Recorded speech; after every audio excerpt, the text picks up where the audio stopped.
All right. So, last session in Song of the Sword, we saw the heroes enter into the city of Drans.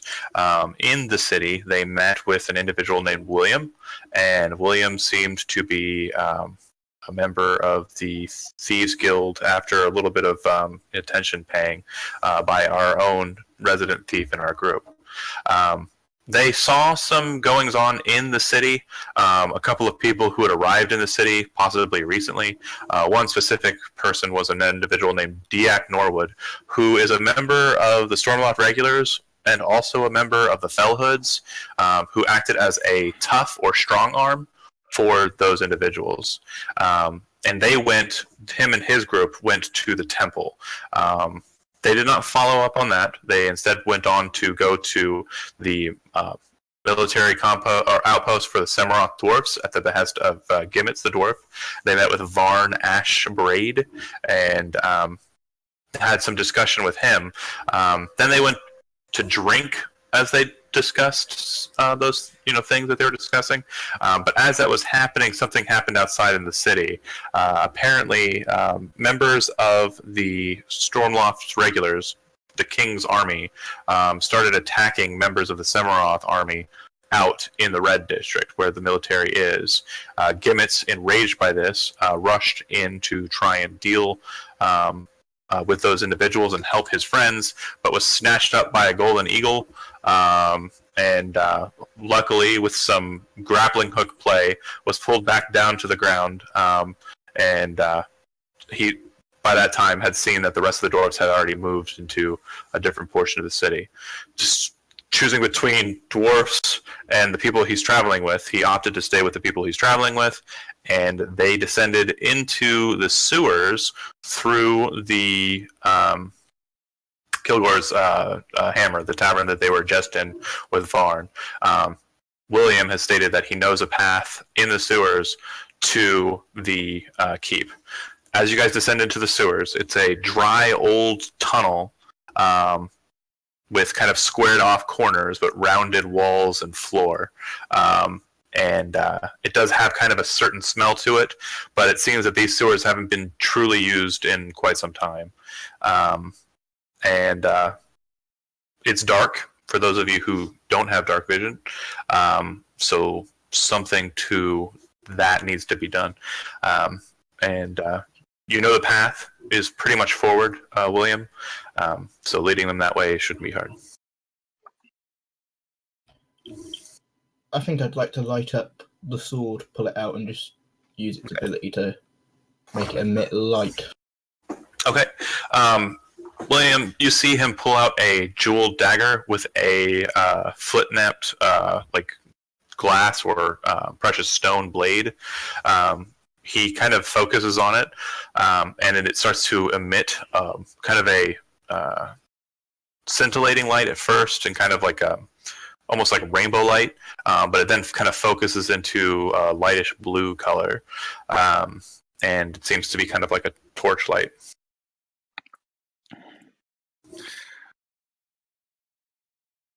Fine blade you have there. Always nice when a tool can be used for multiple purposes. Oh, yes. It's also very good at shaving beards and other things. It's a very useful blade. It's quite good. Okay. Shouldn't be much further. If we just stay on this path without interruption, we should get there hopefully in the next bit. You guys continue on, unless anybody has anything else. The thing I want to focus on too is a lot of the sounds that you're hearing in this place are muted, but you can definitely tell that as you're passing, under the city, you can hear a lot of foot traffic. The dwarf, you're keenly aware of what's happening. It sounds like there are forces moving above head. It's not just random typical travel of people in a city. It sounds like forced, or it sounds like marches of squads, battalions of who knows what up above. You can also hear shouts and battle cries, but again, muted through the stone. You're probably 10 or so feet underneath the actual ground. My brain not working. But you guys continue traveling for some time, probably 30 or so minutes, and then you start hearing this kind of whistling sound up above, a strange whistling sound, and then loud thuds and crashes. The best analogy I can give you, if you've ever played any of the Call of Duty or any wartime games, that bomb sound is basically what we're getting here. Yeah. Up ahead, in the path, you guys are kind of traveling and stopped for a second as those sounds start to become a bit closer to you. You hear a loud whistling sound again, and directly in front of you, the path becomes just covered with ash and dust as the roof above, some distance ahead, probably 50 or so feet ahead, smashes in as something basically caves in the sewer tunnel and smashes into the ground.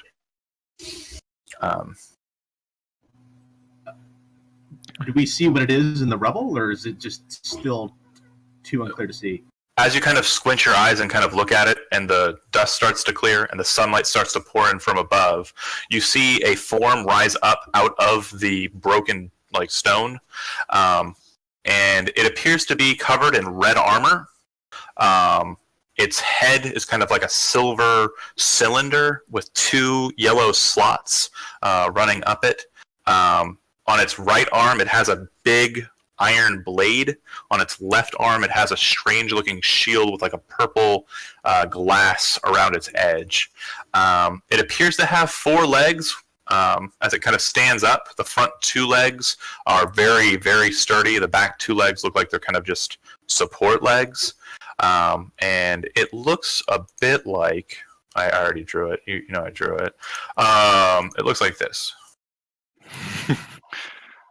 On the top of its head, it has a glass dome, and sitting inside of the glass dome in liquid and connected to the rest of this construct with wires is what appears to be a human brain. Is this Fallout? I've already gotten that comment. I showed somebody else that picture, and they said, "Oh, dude, that's the right." Anyways, its eyes light up yellow. This is beautiful. Its blade starts to turn red as it appears to heat, and it doesn't seem to look at you or focus on you. It jumps out of the hole, and you can hear, Gimitz, the sound of dwarven rallying cries of alert. Basically, when a new force comes into flank, this rallying cry that you're hearing them yell out is basically to alert to that. Hadrian, you can see that the dwarfs cheering. Well, they're not cheering. It's more of a get ready for the thing that's coming behind us. Moment. God damn it! I was had some secrets we didn't know about, but Hadrian, you can see that the path ahead, even though the roof caved in and there's a bunch of stone about, you're pretty sure you could probably get through it. You also know that the path behind you is also an available option. But yeah, go ahead and discuss. I think we keep on moving forwards. Is someone going to ask what that was? Not our problem, I believe, is the answer you're looking for. Yeah. You know what? All right, that's fine. I like that answer. Let's go. Yeah, I'm glad you got a good head on your shoulders there, Mercer. Let's avoid this if we can. That does not look like something we need to tangle with. All right. So, you guys start moving towards the rubble to kind of get up and out of it. As you kind of climb up over it, you do have to climb up over a bit of stone, and you are able to kind of look up and out into the town area if you so desire. But yeah, you guys start heading that way. What would you? Let's go ahead and just determine a marching order. It's about 10 foot wide, right? And I think we lost Aaron from Zoom. Anyways, it's about 10 feet wide, the tunnel, so you can walk 2 abreast. If climbing up and over is the same, shouldn't be a problem there. I'm assuming that the paladin and the dwarf are in front. Well, depends if they know where they're going. Well, again, you can kind of point them in a direction. So far, you're on rails, so you're in a tunnel walking in one direction. Yeah. If I can guide them from behind them, then yeah, I'll kind of stay to the shadows, guiding them. Okay. I'll stay in the middle so that my light can light up everything for all of us. Even though I think mostly everyone can probably see. Okay. So you two are kind of in the back, but Patrick's kind of hanging back. Blue screen. Wow, that's a good time. Okay. But you're on your phone and Discord, right? Yeah. Okay. Can you hear me right now? I don't have a push to talk on it, so it might just be constant. I'm sorry. It's okay. I can hear you. It's fine. It doesn't seem to be too sensitive, so we're doing okay. Anywho, real quick, as you guys are passing up over the wall, Gimitz and Belorin, you were the first two coming up over the rubble, and the first two that could potentially look up and out to see what's going on. You hear the sounds of sword blades like clashing. You also hear a dwarf bellow out, "This one's mine!" And the sound of shields locking as that dwarf does something. Do you guys look and see what's going on, or do you continue walking? No, I like what was said a moment ago. It's not our problem. I'm just gonna keep going forward. Nope. Belorin lowers her head, and it's like, nope, I don't have anything to do with that. Gimitz? God damn it. He's torn between dwarves dying and the fact that we need to get to the keep, so hopefully we can finish this off. I just keep running down the tunnel. I don't even look. I'm just running down the tunnel. Okay, perfect. Awesome. And then Hadrian and William, you're next. What would you guys? Do you want to look or no? Nope. Just keep Hell no. going. Not even taking a look just to see what's happening. I'll put my head out. Okay. Like a mole So- just going, hello. You're gonna pop your head out. You see what look like 4 Stormloft regulars locking shields with members of the town guard, not the Summeroth military. You see several dead dwarfs on the ground near the regulars, and you see several dead regulars on the ground as well. So it looks like the town guard are just joining the fight. But in between that battle and you see the very large, almost horse-sized construct currently holding in its shield hand, because the shield's attached to its forearm. Its hand is holding the dwarf's shield and like pressing it down against its chest.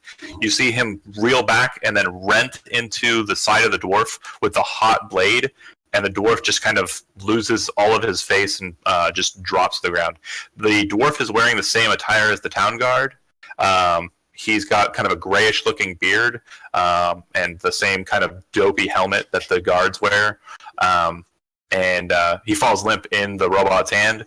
The robot thing tosses him aside, and he smashes into a vendor, like a merchant vendor's stall, just dashed apart. It looks like at that point, as you're dipping away, it looks like the construct is now moving into the backs of the town guard and obliterating. Facing away from me. It is. Can I take a pot shot at its back and then duck back in the hole and start running? You could just shoot it once with like a ray of frost and then go, okay, I'm out of here, my job's done. Yeah, you could if you want to. You just know that a ray of frost, or pretty much all the spells you have, do have trails showing where they came from. So if the regulars are facing you, so they're basically flanking the town guard. The regulars will see a bolt of frost shoot from the hole. Are they set up in? They're not set up in like a cone shape, are they? Here, we're gonna simplify it. You ready? Can you see the map? Or no? I see a black square. Okay. How about now? Yep, I see now. Okay. There's I people put that don't want to get hurt. I put the dwarf on the map because my genuine assumption was that he was going to go out there anyways, even if you guys tried to sway him. But For the sake of continuity, I would not be leaving whatever was going on if I went up there. So I thought, for sure. Let's just go down the hallway. Otherwise, it's going to be a whole nother. You can't get Gimitz away from trying to fight with these dwarves. I'm going to show you. You can't see it on my screen though, but everybody else can. But basically, I've drawn out every possible option that you could potentially do. So yeah, there's nothing that's set in stone. Do what you want. But you're leaving. You made a good choice. Hadrian, you're taking a shot, or now that you can see the situation, if you fire at the back of the construct, the guard or the Stormloft regulars will see you, probably. Does he relay any of this information that he's seeing up here? So far, no. He's deciding whether or not he's going to try and make an attack or not. I'm going to shout to him and be like, what do you see up there? I just need to check something quickly if I can do what I want. Okay, do me a favor before you do that. Go ahead and make a stealth check. Oh, divine sense. I missed that part. Are you really using that ability, Kat? I was trying to open the sheet and I was lagging, okay. so I clicked something randomly. Don't worry about that. Okay, just making sure. Okay. Yeah, you are well hidden. As you're kind of peering around and deciding whether you're going to do it, you do see that a crossbow bolt flies from your kind of angle. If you look to your top right there, you'll see a dwarf that looks like it's holding a crossbow. It's firing in at the construct. Just need to check something. Oh, it's too far away for that. Yeah, I'll just take a ray of frost shot at it, and then duck in the hole and run like hell. Okay. I'll say you have advantage for the attack because it doesn't know you're there, and you sneak attack damage if you hit. That will hit. Go ahead and roll sneak. 2d6. Okay.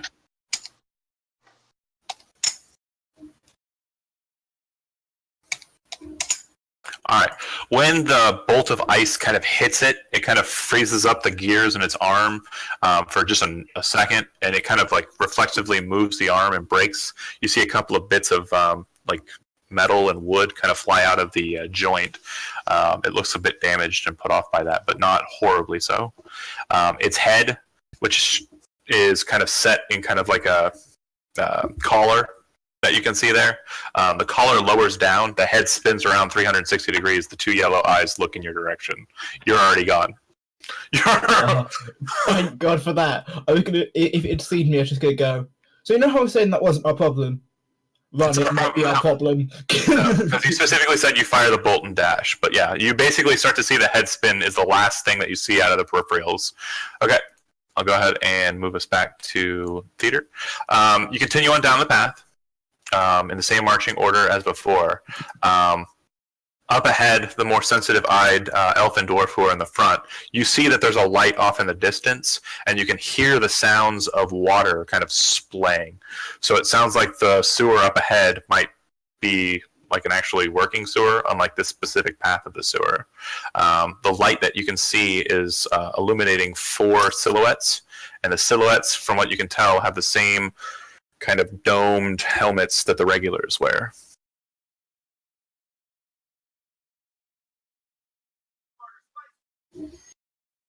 Well, I'm gonna ready my shield, and he has a warhammer, doesn't he? Yep. Yeah, that thing. Okay. And the map I've placed down, you guys can see it okay, right? Yeah, that's just for, you're not that close. You're a bit further down the tunnel, but you can see too, Belorin, that there looks like there was a metal bridge, but it looks like someone took to it with implements to break it apart. Could I jump that if I took the dash action and then try to do a running leap jump across? If you want to give it a go. If you're just going to start charging in their direction, they're going to hear you coming down the tunnel. Like at this point, it doesn't seem that they're alerted of your presence, is what I'm saying. So yeah, if you just do that and tell no one of it, perfect. I'm going to let you do it. You doing it? Is that the thing that's happening right now? Yeah. I love it. Okay, great. Doing it. What do I give you? Athletics check? Your strength is a what? Well, can I enter a rage and then do an athletics check so I have advantage on it? I probably won't need an athletics check because do you know how jumping works? Not 100%. I haven't done too much jumping before. Sure. A lot of DMs typically do older methods. The athletics check is the thing of your. Basically, if you're going to running jump and you get at least 20 feet of pickup, you said you're dashing, so you will. then when you make the jump at the end of it, you jump a number of feet equal to your strength score rounded up. And you can go a maximum height of your strength modifier, and that's it. So basically, if your strength is a 17, I think, right? Yeah, it is. Yeah, you're going to jump 17, round up to 20 feet across it. And yeah, I don't know if you're able to see the map at this point because you were. Yeah, I can see the map now. Okay. I will do that. Okay. Are you going to pop back into Zoom as well, or no? The internet is just so bad here; it's crashing my computer. So that's what did it. Was the video? Okay. Yeah. Okay. That makes me a very sad panda. I'm sorry. Okay. Well, let me see if I can try if I don't have Discord on. Okay. Well, if you don't have Discord on, we won't be able to hear you. Well, I mean on my phone. Oh, got you. The last 2 times I've ran Zoom, it's crashed the computer for whatever reason, and I don't know why. So let me see if I can get around that. It's really strange. Because my computer was trying really hard to try to process everything.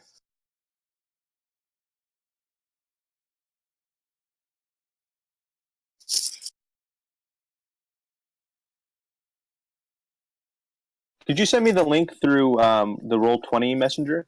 Yeah.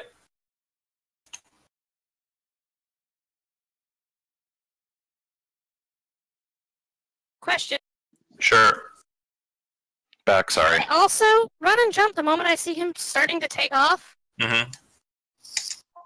Oh, you're doing the same? Well, I mean, I just watched the dwarf start running off. I'm like, wait a minute. Okay. So there's one of 2 ways this can happen. So you can see the map, right? You're gonna be jumping off from this ledge here, which that's a bit of a harder jump. What's your strength score? 12. Yeah. So you're not going to be able to go more than halfway. Like, you know that the jump is definitely a bit hard. If you're going to jump at all and have any chance of making it, then you're going to have to jump. You're going to have to follow the way he ran, jump across the bridge. Does that make sense? Yeah, I imagine that wouldn't be too hard since he would have a head start on me, and I would only notice him running a few seconds later. And tail on right behind him. If you do so, your strength score is only a 12, and you're trying to jump a total of a little over 15 feet. I need you to make an athletics check. All right, I will do so. Do you guys have me back on video? Yes, I can see you. Perfect. Awesome. Sorry, I was really sad because I couldn't see that damn beard, and that's really what it was. It's getting bigger too. It's impressive. Immediately, it looks better. It seems better though because you're not as slow moving about as you were. I guarantee I've just said that as he's just crashed. All right, this character sheet, I can click the skills and they'll roll, right? Yeah, that's right. So long as it's not in edit mode. Yep. Okay, good. I'm just letting you guys know I'm set up on my computer, my phone, and my iPad to do this right now. Yeah, but your video's stopped. Oh, there it goes. It's fine. Okay. Anywho, Gimitz, you take the dash action as your action during this surprise round, and then jump from the bridge to the other side of the bridge. When you push off of the bridge, beneath your feet, you can hear the warping of the stone and the shaking of it, and you land on the other side and get in close with the regular just near you. Directly behind you, you hear the light footfalls of the elf, half-elf, and she presses off against the steel as well. But when she hits the other side of the bridge, instead of landing and moving in, she actually hits it hard and is laid flat on it. You manage to get the point of your kite shield down into between 2 rungs of the steel and kind of pull up with your hammer, but for this turn, you're prone. And then the other 2, you watch this happen. Dwarf and half-elf charge off. Hadrian, is there anything that you want to do? Would I know if I shot a very fast at the water? The water's coming in from the side and is about 20 feet down. Oh, never mind then. I was going to see if I could... Because I know I can't make the jump, I'll go try and shoot the water and then go from that to the wall and climb up. I'm going to help you with that, though. Because the water's spilling out from the side, if you want to make a dexterity acrobatics check, I'll let you hit the water as you're jumping. so that you can create a small ice patch that's falling, hit that, and bounce to the other side. I will try that because that looks badass. That sounds Yeah. badass. That sounds. So what do I need to roll? Dexterity, acrobatics check. Sorry, we do skills a little different on my Friday game. Okay, so Nice knowing you. you jump and you shoot the ice, and it creates an ice platform. You hit the ice platform, you kind of slip on it a little more than you thought you were going to, and kind of catch it with your hand. The ice platform continues on, but you cannot get enough of a hoop to jump to the other side. I'm going to go ahead and let you make a dexterity saving throw.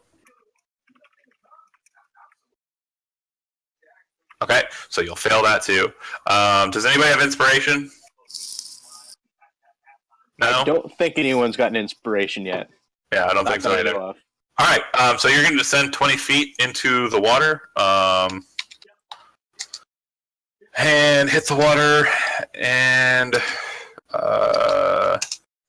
you'll take 7 points of damage as the ice sheet that you created is starting to dissipate magically, but it's enough to kind of create a hit for you. It is no longer in existence, though. Oh, +1, so yeah. It's no. Okay, that's fine. So you're in the water, technically prone in the water, right about there. Okay, William, you watch all this happen. I just want to shout from where I am, though. I just want to shout as I hit the water. It smells so bad. Oh, it does. It definitely does. So these guys are all just leapt over. They haven't actually. Do they have like their weapons drawn? They look like they're just gung ho. Gimitz has his weapon and shield, or no, just weapon, right? Just the axe, or do you have your shield up?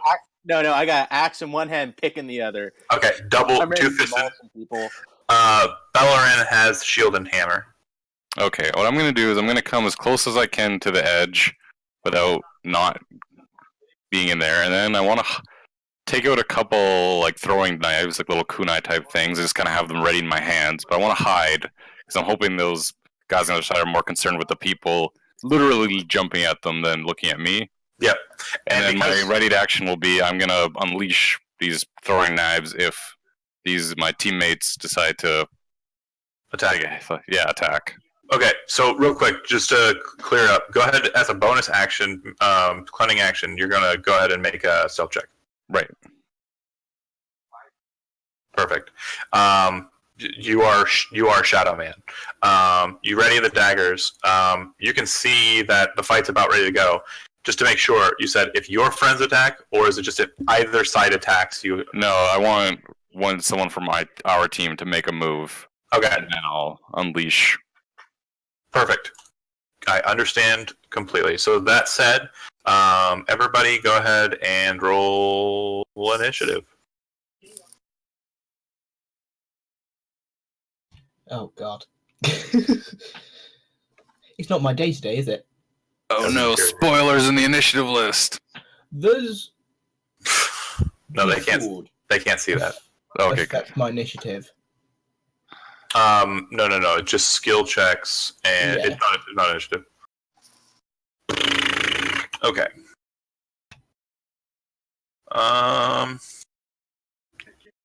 Kat, Oh, that's right.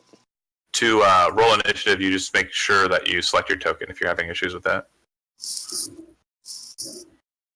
And I got my guys. I just need the dwarf and the half elf. Oh, excuse me.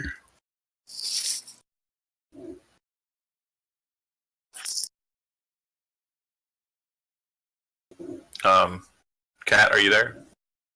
And Aaron, make sure you select your token first before you roll. I did. There we go. Let's try this again. There it is. There we go. Oh, Fine. damn. Oh, yeah! You're ready to fight. You're ready to fight. I am pissed and ready to rip these guards apart. Kat, what did you say? I'm trying to figure out which thing to get it to work. So You'll select on your token, right? On the map, and then when you bring up your character sheet, up at the top there, it should have a spot that says initiative. Character sheet. It's in the top middle. It's right underneath your race.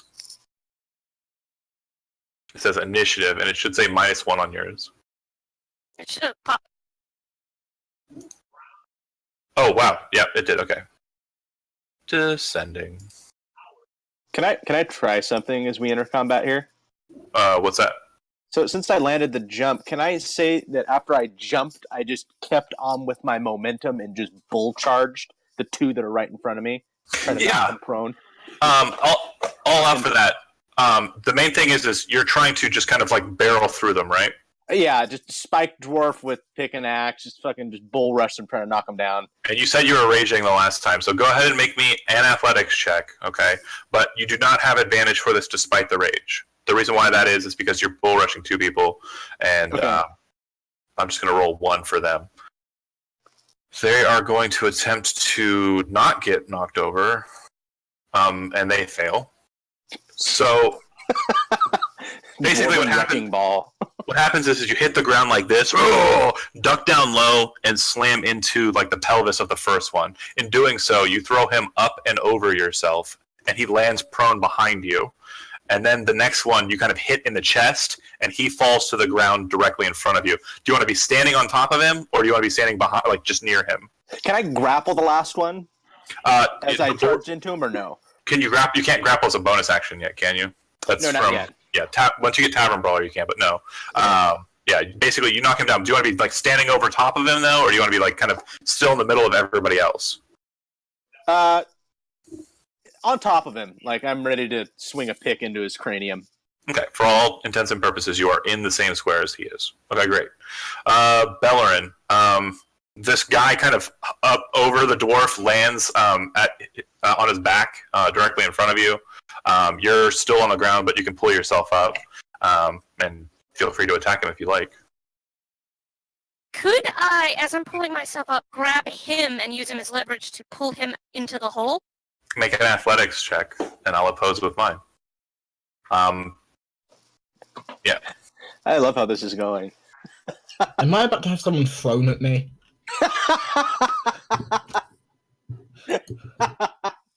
So you beat me by 1. You basically lift your hammer up and grab onto his shoulder and pull and grab onto his belt loop or like his waist and start pulling as you kind of pull yourself onto the ground. He goes onto the ladder, and with like the last bit of effort, you kind of push off of him with your feet, and he goes falling off into the water, taking that much damage. You hear him splash. He actually takes a bit more damage because Hadrian, when you see him descend and hit, you can see that the bridge that came down didn't come down like perfectly flat. It's kind of hanging on the side there, and he hits it, and now it's flat and starts to sink in the water. So he is floating in the water, but he hit a bit harder than you did when you hit water. You kind of swanned in. He kind of funk. Okay. You've taken your action to basically grapple, throw him off, and you're standing up, right, Belorin? Okay. So then you've got your hammer and your shield, and you're looking at these two guys. You could move in directly behind Gimitz and back to back, so he can't get surrounded, or you could move down 1 square to kind of open up a space if someone wants to jump over the bridge. Your call. Back to back. Okay. Let's do this. Real quick though, this is something I totally missed. No attacks have technically come in, but hostilities have. Steve, did you want the bull rush? Did you want to throw daggers at a guy that was being flipped in the air, or did you want to throw daggers at a guy who's being thrown down into a well? I'll throw daggers as he's getting as he kind of gets yanked into the water. I'll just be like, oh, that looks like a good easy shot. Go ahead, dagger it up. So I think you have multi-attack, right? Yeah, so do I get 2 or 3? However many it says. Oh, dang. Well, it says 2 with a dagger. Oh, or short. Oh, yeah, so 3. I'll just... Let's go. Boom. Oh, dang. Okay. So the first one will hit. The next 2 do not, but do me a favor, and you should have sneak attack as an option too, right? Yeah. Go ahead and click that for me. I'll roll that. Just roll that many, yeah. Okay.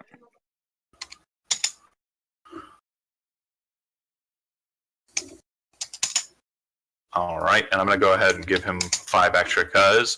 Okay, so as he's being pulled off and he's kind of twisting and falling, you throw the daggers or the kunai, small, throwing darts, into his back. And so when he hits, they kind of are more stuck in his back as he starts to spill in the water. The water's got this kind of nasty greenish color to it, Hadrian, but now around him it's starting to turn kind of more of a brownish color as blood starts to mix in. That's going to get infected. He is bloodied. And unless he is Arya, he's going to die. Yeah, like... He doesn't have plot armor. He doesn't have plot armor. All right. Then it goes back to your turn, William. That guy's still in the water. Hadrian's down there with him. You don't know who's the crocodile in that situation. And then across the way, Gimitz is standing over one of the regulars. Sorry, Belorin. I apologize. Did you want to step in behind Gimitz, or did you want to step down, or just stand? Good. Yeah, Perfect. no, I just wanted to make sure it was okay to move. Yep. Yeah. If I suggest a move, just go ahead and go at it. And then they look like they might be good, and who knows about down there either. So it's just up to you. What do you want to do? I'm not one for leaving tasks unfinished. So can I do a little hop and to do kind of a link, plunging with my short sword and just kind of make sure this guy is toast? You're dropping down. Yeah. I was gonna drop down and I gotta finish what I started. Go ahead and make me an attack with advantage. This guy's had a bad day. Just out of nowhere, freaking dwarf bull rushes him, knocks him prone. He does a flip. Then an elf slams a hammer into him, throws him into a pit. A whole rogue is falling on him. Dagger or sword first. Sneak attack damage. Go ahead and roll that too. While getting stabbed in the back in the air with knives, then falling on said knives, and now having a rogue drop on him. And you have multi-attack, so you fall down, land onto him, and you butcher his entire shoulder. You can feel the leather armor just rip apart, and you can feel the bone being pushed and dislocated as the point of the blade kind of takes it with it. This arm of his is pretty much wrecked. But you pull the blade out, and he's still kind of conscious as he's looking up at you, and he looks angry. What would you like to just give him another? Put it back down into his head. Roll another attack. That'll do, Pig. That'll do. So basically, Hadrian, you watch as he comes down, slams into him, shoulder, you hear the sickening pop as bone and muscle are being moved in ways they shouldn't be. He pulls the blade back up, stabs back down. It hits the helmet, deflects down into his side of his face, and kind of scars him just blind and dead. He starts to sink more. Do I have a climb speed? Does it say you have a climb speed? No, darn. I was gonna say, because I have more movement, I want to see if I can just kind of ninja run up the other side and just get up to where the other guys are with the rest of my movement. You're kind of hitting into the water, because you can't ride him like a boogie board. If you want to just spend your movement, I'll allow you to recover your shuriken. Okay, so I'll move over here over this guy, and then I'll grab the ones that are probably lodged in the wall or something. Oh, no, you went down into the water. It's 20 feet down, guy. Oh, it's so we're in... Okay, never mind. Yeah, you fell down in there on him. Okay, sounds good. So yeah, I'll end my turn down here, and I'll pull out the kunai that was lodged in his back. Right, and the reason why you didn't take damage is because he broke your fall. Hell yeah. And you broke his shoulder. Broke his life. Hadrian, there is now a floating dead Stormloft regular. He's kind of starting to sink. You can see that he has a long knife and a hammer. He also has a heavy crossbow that's kind of strapped on his side, but it's kind of all just sinking down at this point. Basically, last ditch effort. If you want to grab it, you can grab it now. Otherwise, it's going to the bottom. There's a 20-foot... what did you say I could potentially grab? Heavy crossbow, which has bolts strapped to the side of it, actually. It's kind of a weird configuration. A long knife, a dagger, or a mace. They're morning stars, effectively. Can I only grab one? I would say if you want to grab a couple of things, that's fine. I'll grab the heavy crossbow and then... Is that an action to grab it, or It's just a part of your movement, and basically it's basically slung over his shoulder, which has been kind of moved in a way that allows you to pull it off easy enough and put it back onto yours because someone destroyed his shoulder. If you're going to climb out, if you don't have a climb speed, you're going to need some means of climbing out if you're wanting to go to Gimitz's side of the path. Otherwise, do you see how there's like a pipe on the other direction there? You can go up that portion of it if you'd like, and just for everybody watching at home, they're in like a square pit that's 20 feet down. The water's kind of at the bottom. It probably goes deeper than that, but they don't know how deep. And there's some pipes in the direction that they came in. So again, if you want to go back the way you came, you can climb up that way, no problem. Otherwise, it's a sheer surface and it's going to be a very difficult climb. My dagger's quite tough. I'll give that a go. Okay, go ahead and make Stab my dagger in. Athletics check, please.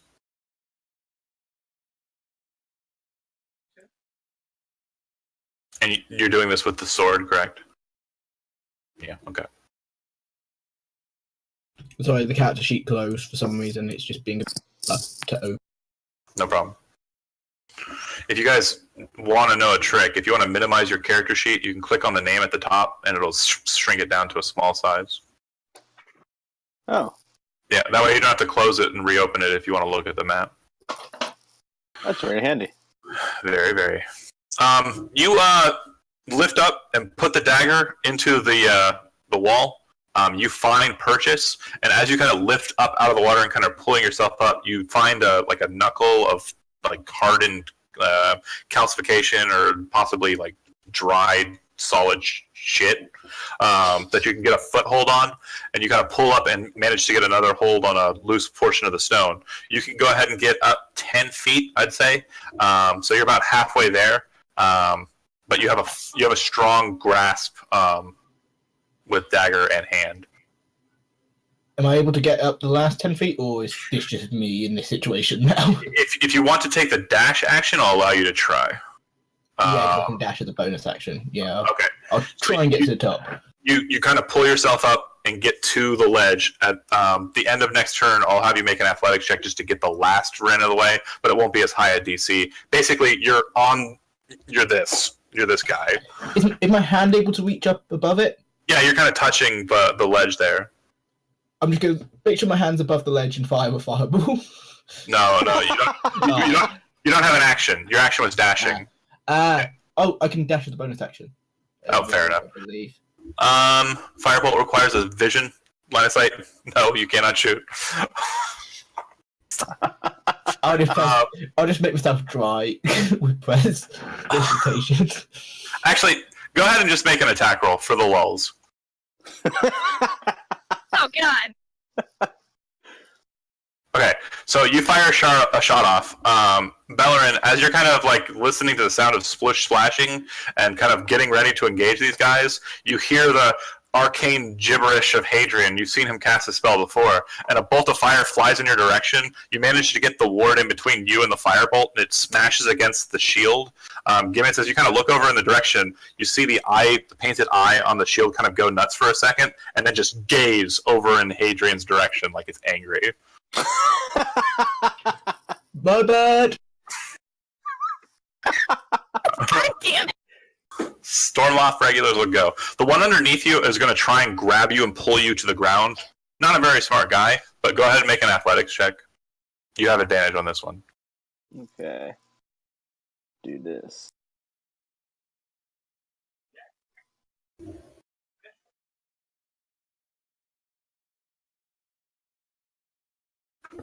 Okay. So he grabs onto your collar, and you kind of like let him, and he kind of pulls at you, but he, instead of pulling you down, lifts himself up, and kind of like stops for a second with like a, oh God face on his, and let's go. The other two, they had heavy crossbows that they were kind of shouldering. They just let those slip because they're hanging on straps. They both pull to the sides of their belts and draw their maces from the rings. One's going to swing at Gimitz, and the other one's going to swing at Belorin. Belorin, again, it's not absolutely your character, Cap, so I'll give you a heads up. You can spend your reaction to impose disadvantage against the one attacking Gimitz because you're a protector. Sure, I will do that. Okay. So the one against Gimitz, 15 misses, right? Yep. And then the one against Belorin.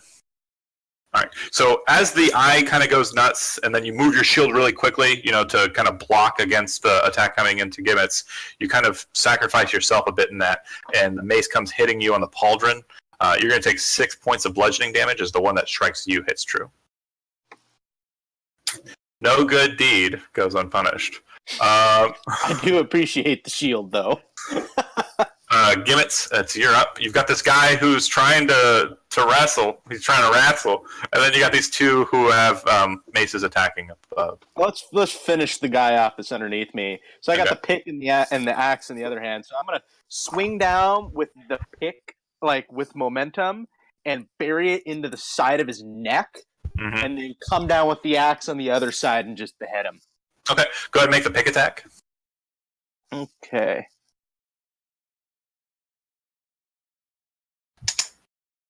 Okay, does anybody have inspiration? Well, I have advantage because I'm raging, no? Oh, you're attacking a prone target, even better. You don't have advantage when you're raging on an attack. You only, unless you pick reckless attack, which I don't think you said you did, but that's fine. That still hits. And crits. Can I do reckless? Can I say I do reckless attack then? I forgot that I had that option. Yeah, you have to do that before you start attacking, though. But he's prone, so you already have advantage. Don't reckless attack on this one. That crits. Okay, hold on a second here. Sorry, I keyed something wrong. The tokens were malformed. There we go. Okay, so you hit with a pick. It doesn't cut right into the neck like you were dreaming it would. It kind of hits against the leather gorget he's wearing and kind of dances onto the back. You do see blood kind of splat out, but you do have a hook on him with a pick and pull up. Make the battle axe attack. All right.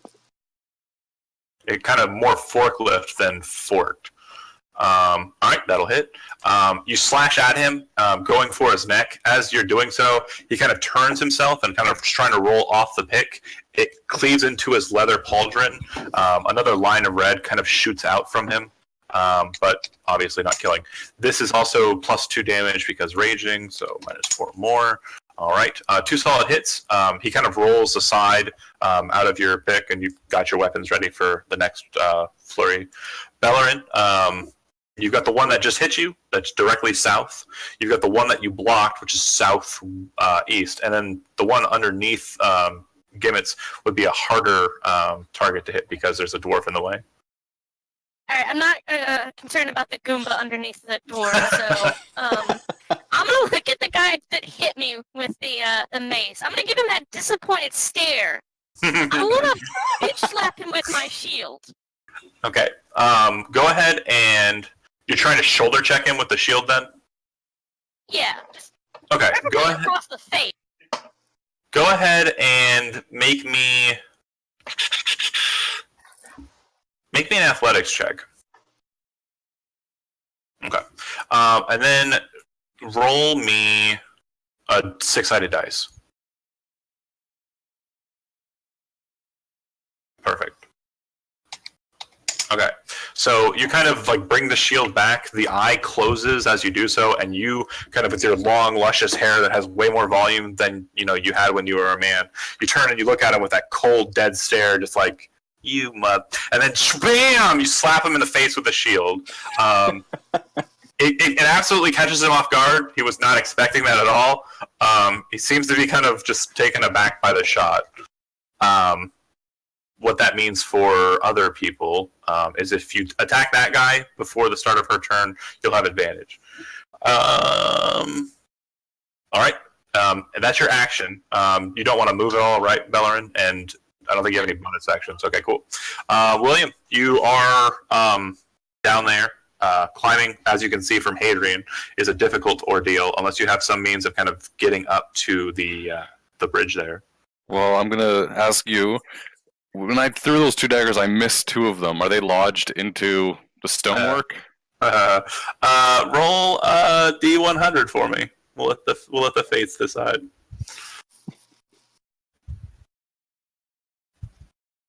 Ooh, okay. Go ahead and make me an acrobatics check. I'm gonna explain what happens because I know what you want to do, and I'm just gonna explain what happens because I think I know what you want. Okay, amazing. So Pat, I'm sorry. So Hadrian, you watch as William kind of gets on top of the body and kind of stands on it like a boogie board, jumps and hits where a dagger is set in the stone, jumps off of that, Mario bounces off the wall, hits another dagger, and then catches onto the bridge with his hands. Make an athletics check for me there, Steve. Yep, you pull yourself up and kind of roll onto the bridge. So your position is there. And that'll take your bonus action for dashing. So you still have your action, but you're at the top now. How far down is Hadrian? He's literally right on the ledge. If you reach over, you can take your action and pull him Can up. my action to beat it? I'm gonna just grab him and pull him up. Yeah, you reach down. After his hand stops simmering from the firebolt, you grab his hand and kind of help him up onto the ledge. Hadrian, go ahead and move up onto the ledge there. And that would be your turn. Hadrian, you're up. The one that is directly next to you, as you're kind of pulled up onto shore here, is his face is red. It looks like it has like imprints from where it got hit by the edge of the shield, and he looks like he's completely dumbfounded, like you would if you got slapped in the face By a shield. by a shield, even. Am I able to grab him by the face and fireball him because he's shocked? You can make Close range fireball. a firebolt attack. Normally, shooting a range attack into melee is disadvantage, but go ahead and make the attack. Let's see what happens. I'll let you know. We're having Stormloft barbecue. You kind of start saying the arcane words. Belorin's gaze, which is still kind of, she kind of looks at you like, because fireballs. You kind of bring your hand in, and the somatic components for firebolt. It's like a snap and kind of a point, and you're kind of placing your index finger against his cheek as you make the shot. Go ahead and roll sneak attack damage as well. A sneak attacked fireball to the face. As the incantation, as the the words are spoken and you fire the shot off, he kind of moves his head to the side like slow motion, and you can just see like a big old red bolt pass over his face, and his skin kind of blacken at that point. Zuko, you have failed me. He probably doesn't have a name, but we'll go ahead and call him Zuko from here on in, not NPCs. All right, so Stormloft, If you give guys. him a name, that means he's important now. We have to capture. So let's go from top to bottom there. Gimitz, the one that you're kind of like on top of, he's going to try and like sequester himself and kind of pull himself up into more of a closer position. He's standing effectively, so you don't have advantage against him anymore, but you still are kind of sharing the same square in that close position. So for the two of you, now that you're kind of locked close to each other, you're both going to have disadvantage on your attack rolls against each other because you're so close. There's not enough room to swing. Could I, as he does that, is there any chance I could take a reaction to try to engage or grapple with him, or no? No, reaction attacks are. Yeah, you could if you've had an opportunity to attack him, but just standing doesn't provoke. Okay. Once he does get up, though, he is going to try and attack you with his mace. He's going to do so twice, and as I said, he has disadvantage. His first attack misses completely wide, and then he kind of like twists it and brings it like sideways, which you weren't expecting. Knocks you in the side of the face. You take 4 points of damage.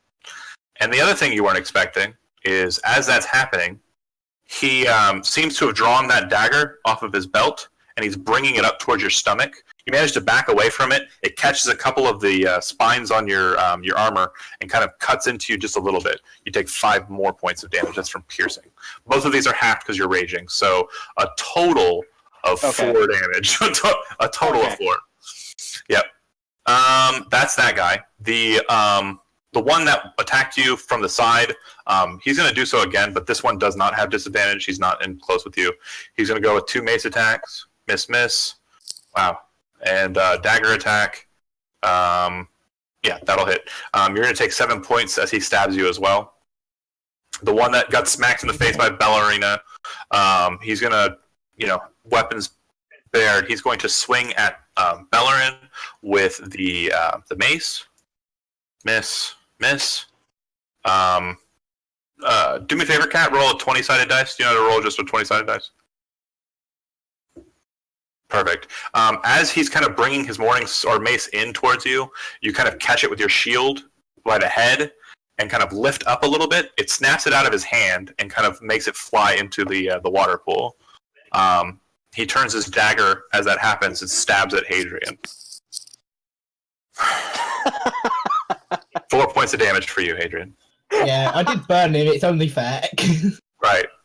Basically, he was fighting like this and trying to dagger up to the side, but the mace got taken away, and he's just like, "Gah! Stab you, that guy." But yeah, that's it for the Stormloft regulars.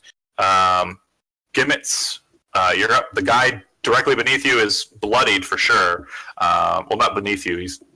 You know what I mean. He's crouched down basically, and yeah, he's bloodied for sure. What would you like to do? You said I had disadvantage on attacks against him. Close. Yeah, against him. Against the others, you don't. Okay. Let me see here. Well, I should probably finish off one that's in front of me. Who's been hit so far? All of them have been hit so far. Okay. Yeah, you wouldn't have disadvantage if you wanted to try and grab a hold of him. Yeah, can I grapple him? Sure can. You also would note, too, that if you kind of look back over your shoulder as you're about to do that, there's a perfect line path to the edge if you wanted to just walk over there and just deposit him. Oh, yeah, okay. Yeah, I'm definitely grappling him. Right. Athletics? Yep. You have advantage. Ooh, I rolled really good. Yeah, I rolled better than you. No! Damn it! By 1.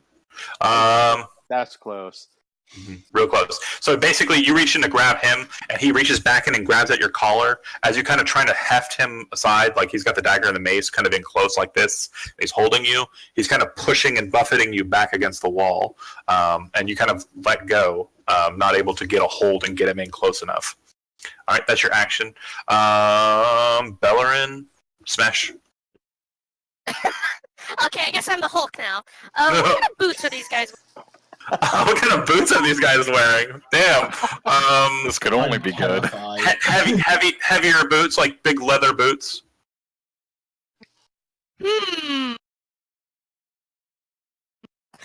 Okay, hold on. The one in front of me. Yeah. Okay, hold on. I want to do something really stupid. But what is it? What do you want to do?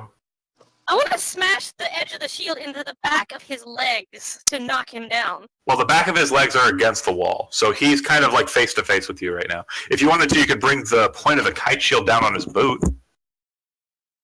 You know what? Let's do that. Fine. Smash his foot. Go ahead and make me another athletics check.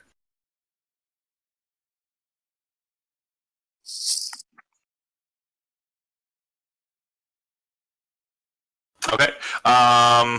Yeah, so you bring that straight down onto his boot, and you can see him, like, his eyes widen as you drop down, like, on your knees with the kite shield down onto his foot.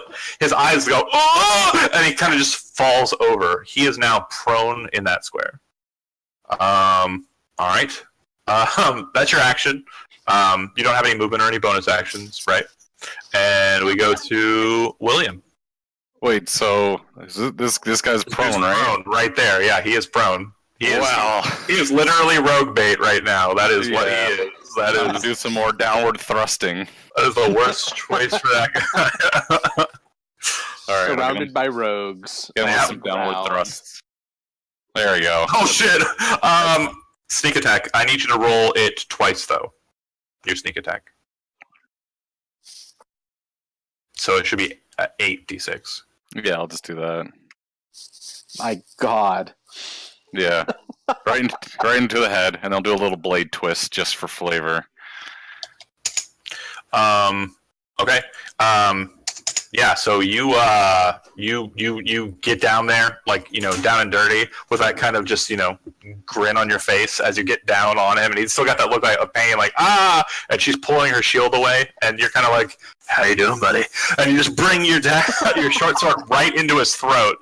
Hadrian, you watch the effective cruelty of the stab as this dude's head just like kind of lolls back, and there's two groupings of flesh. He seems to have severed the spinal cord inside, and it just pulls the sword out. Dude is massively deceased. Yeah, he's.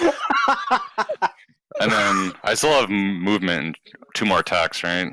Correct. So if I move on top of his body, is that okay? Oh, for sure. So you kind of crawl. You kind of crawled over him and straddled him, stabbed him, kind of move over and start moving into the next guy. What I want to do is kind of pull, as I'm kind of pulling, I'm going to pull my, kind of pop my sword out and pull out my dagger, which is like my main, what was it called? Main gouge?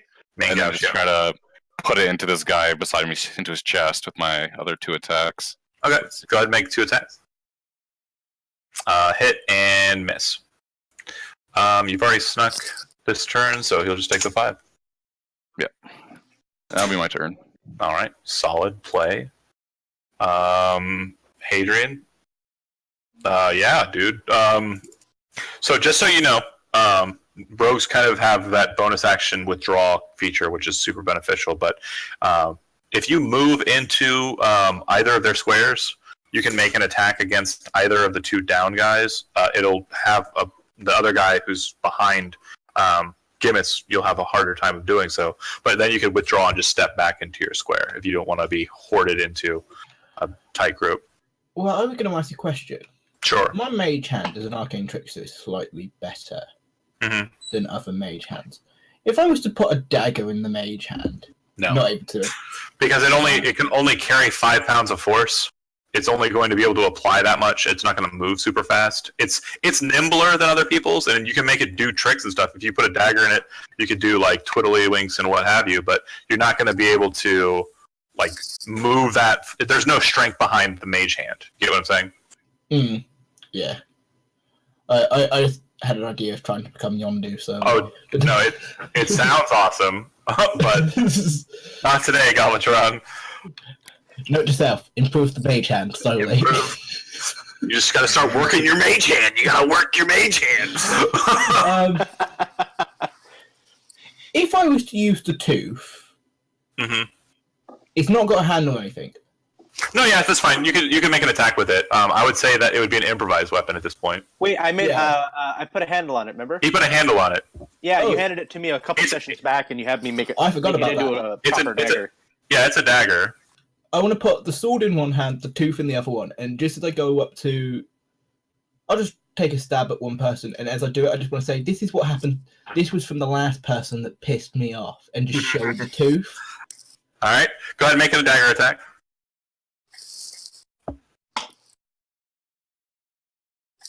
I think I'll stab him with the sword instead of the tooth, though, because the sword's slightly better.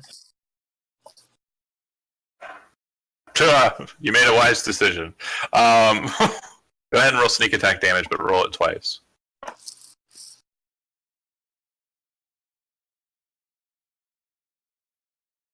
So 11, 22, or 21.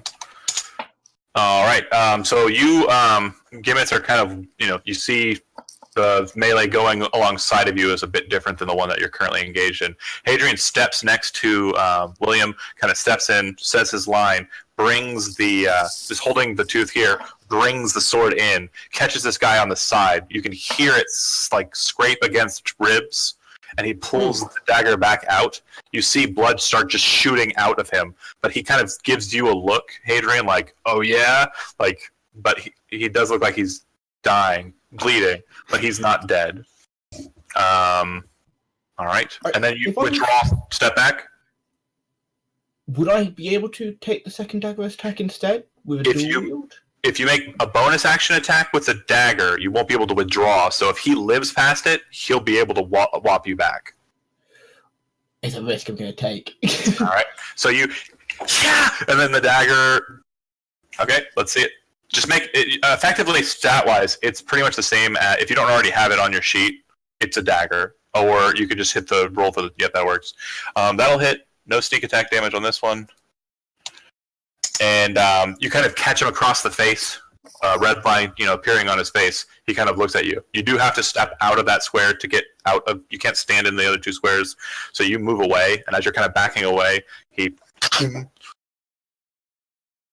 Well, either. He hits, and you'll take Looks like 8 points of damage as he kind of clocks you in the shoulder. You're kind of looking at each other over William, like, yeah, you want to scrape? You want to scrape? And he's like, I'll get you. I'll get you. All right, it goes to his. William's ear, protect me. It goes to his turn, and he kind of like, is looking, he wants to move past William and get you, but he's gonna have to fight William, so he'll multi-attack. Mace, and dagger. And I forget your AC. There it is. So miss, hit, and hit. So he'll do a total of 12 points of damage to you. And I uncanny dodge. The first attack is for 8 damage. The second attack was for 4. So you uncanny dodge on the first one. Yeah. So you'll take a total of 8 total. Yeah. Just a glancing blow. Yep. Yeah, you turn into something that would have been much worse, from the mace into something a lot less. All right, and then the one that's engaged with Gimitz, he's gonna do what he's been doing, trying to hit you with his weapons. Swing and a miss, swing and a miss, swing and a miss. Basically, he's still trying to kind of hit you at point blank with a mace, and it's not working. He keeps on catching you on the shoulder with the shaft of it, and you're like, whatever. Fuck you. All right, you want to grab him again and take him back to the edge? Okay, athletics check. I can't roll good every time. All right, there we go. I did roll good, but you rolled better. So yeah, you grab a hold of him and start dragging him that way, and get him to the edge. Can I like just grab him and just throw him down? Are there any like spikes from the bridge down below? No, because they sunk because that guy got thrown into him. If you want to do the most damage, your presumption would be to throw him straight diagonally down at the wall. Yeah, I'll do that. That's fine. First things first, do you want to, on the way, bonus action, give him a nice snug? Yeah. Okay. Like I'm bear hugging the shit out of him against my spiked armor. So you guys watch him kind of grab him, pull him in close, and like just apply him like Velcro to his body, and you hear as the pinpricks like stab into the leather armor. He kind of walks over to the edge, unapplies him, and then go ahead and make a strength check, just strength check, to see if you can throw him where you want him. And that's going to set a DC for me. And I'm going to make a dexterity saving throw, which I fail. Basically, you were setting the DC for what he had to do to not get thrown hard, but you throw him hard. Go ahead and roll me 4d6. Okay.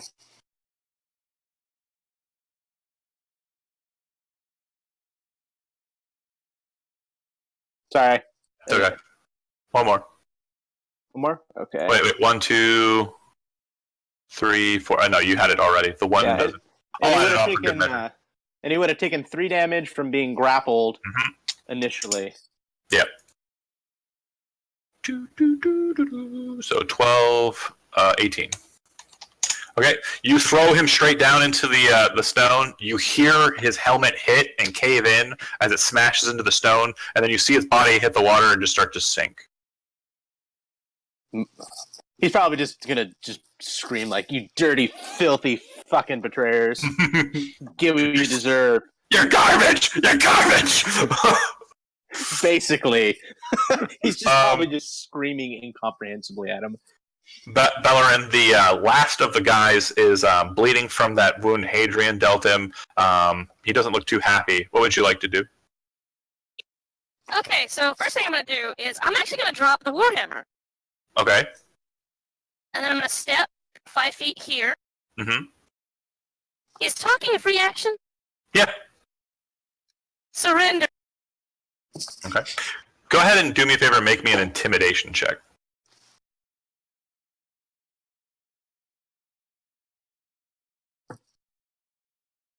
Okay. So do me a favor real quick and say what you just said, but try and do it in the cutest voice that you can. Surrender, please. So he kind of looks at you like, and he's kind of like, he's got his dagger close here, and he's like bleeding out his side, and he's like, I'm gonna die, lady. I'm like, no. Okay. All right.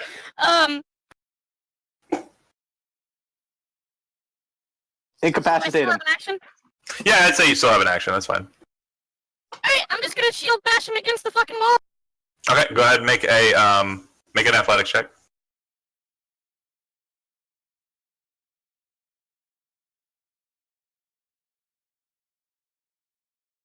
Okay, you move your shield in between you after saying it, after he kind of gives you that grimace, and you push your shield in to smash him against the stone. You don't like crush him or anything, but it does catch him weird, and then he kind of falls down on the ground because he's not able to keep his own like weight on his feet after being buckled like that.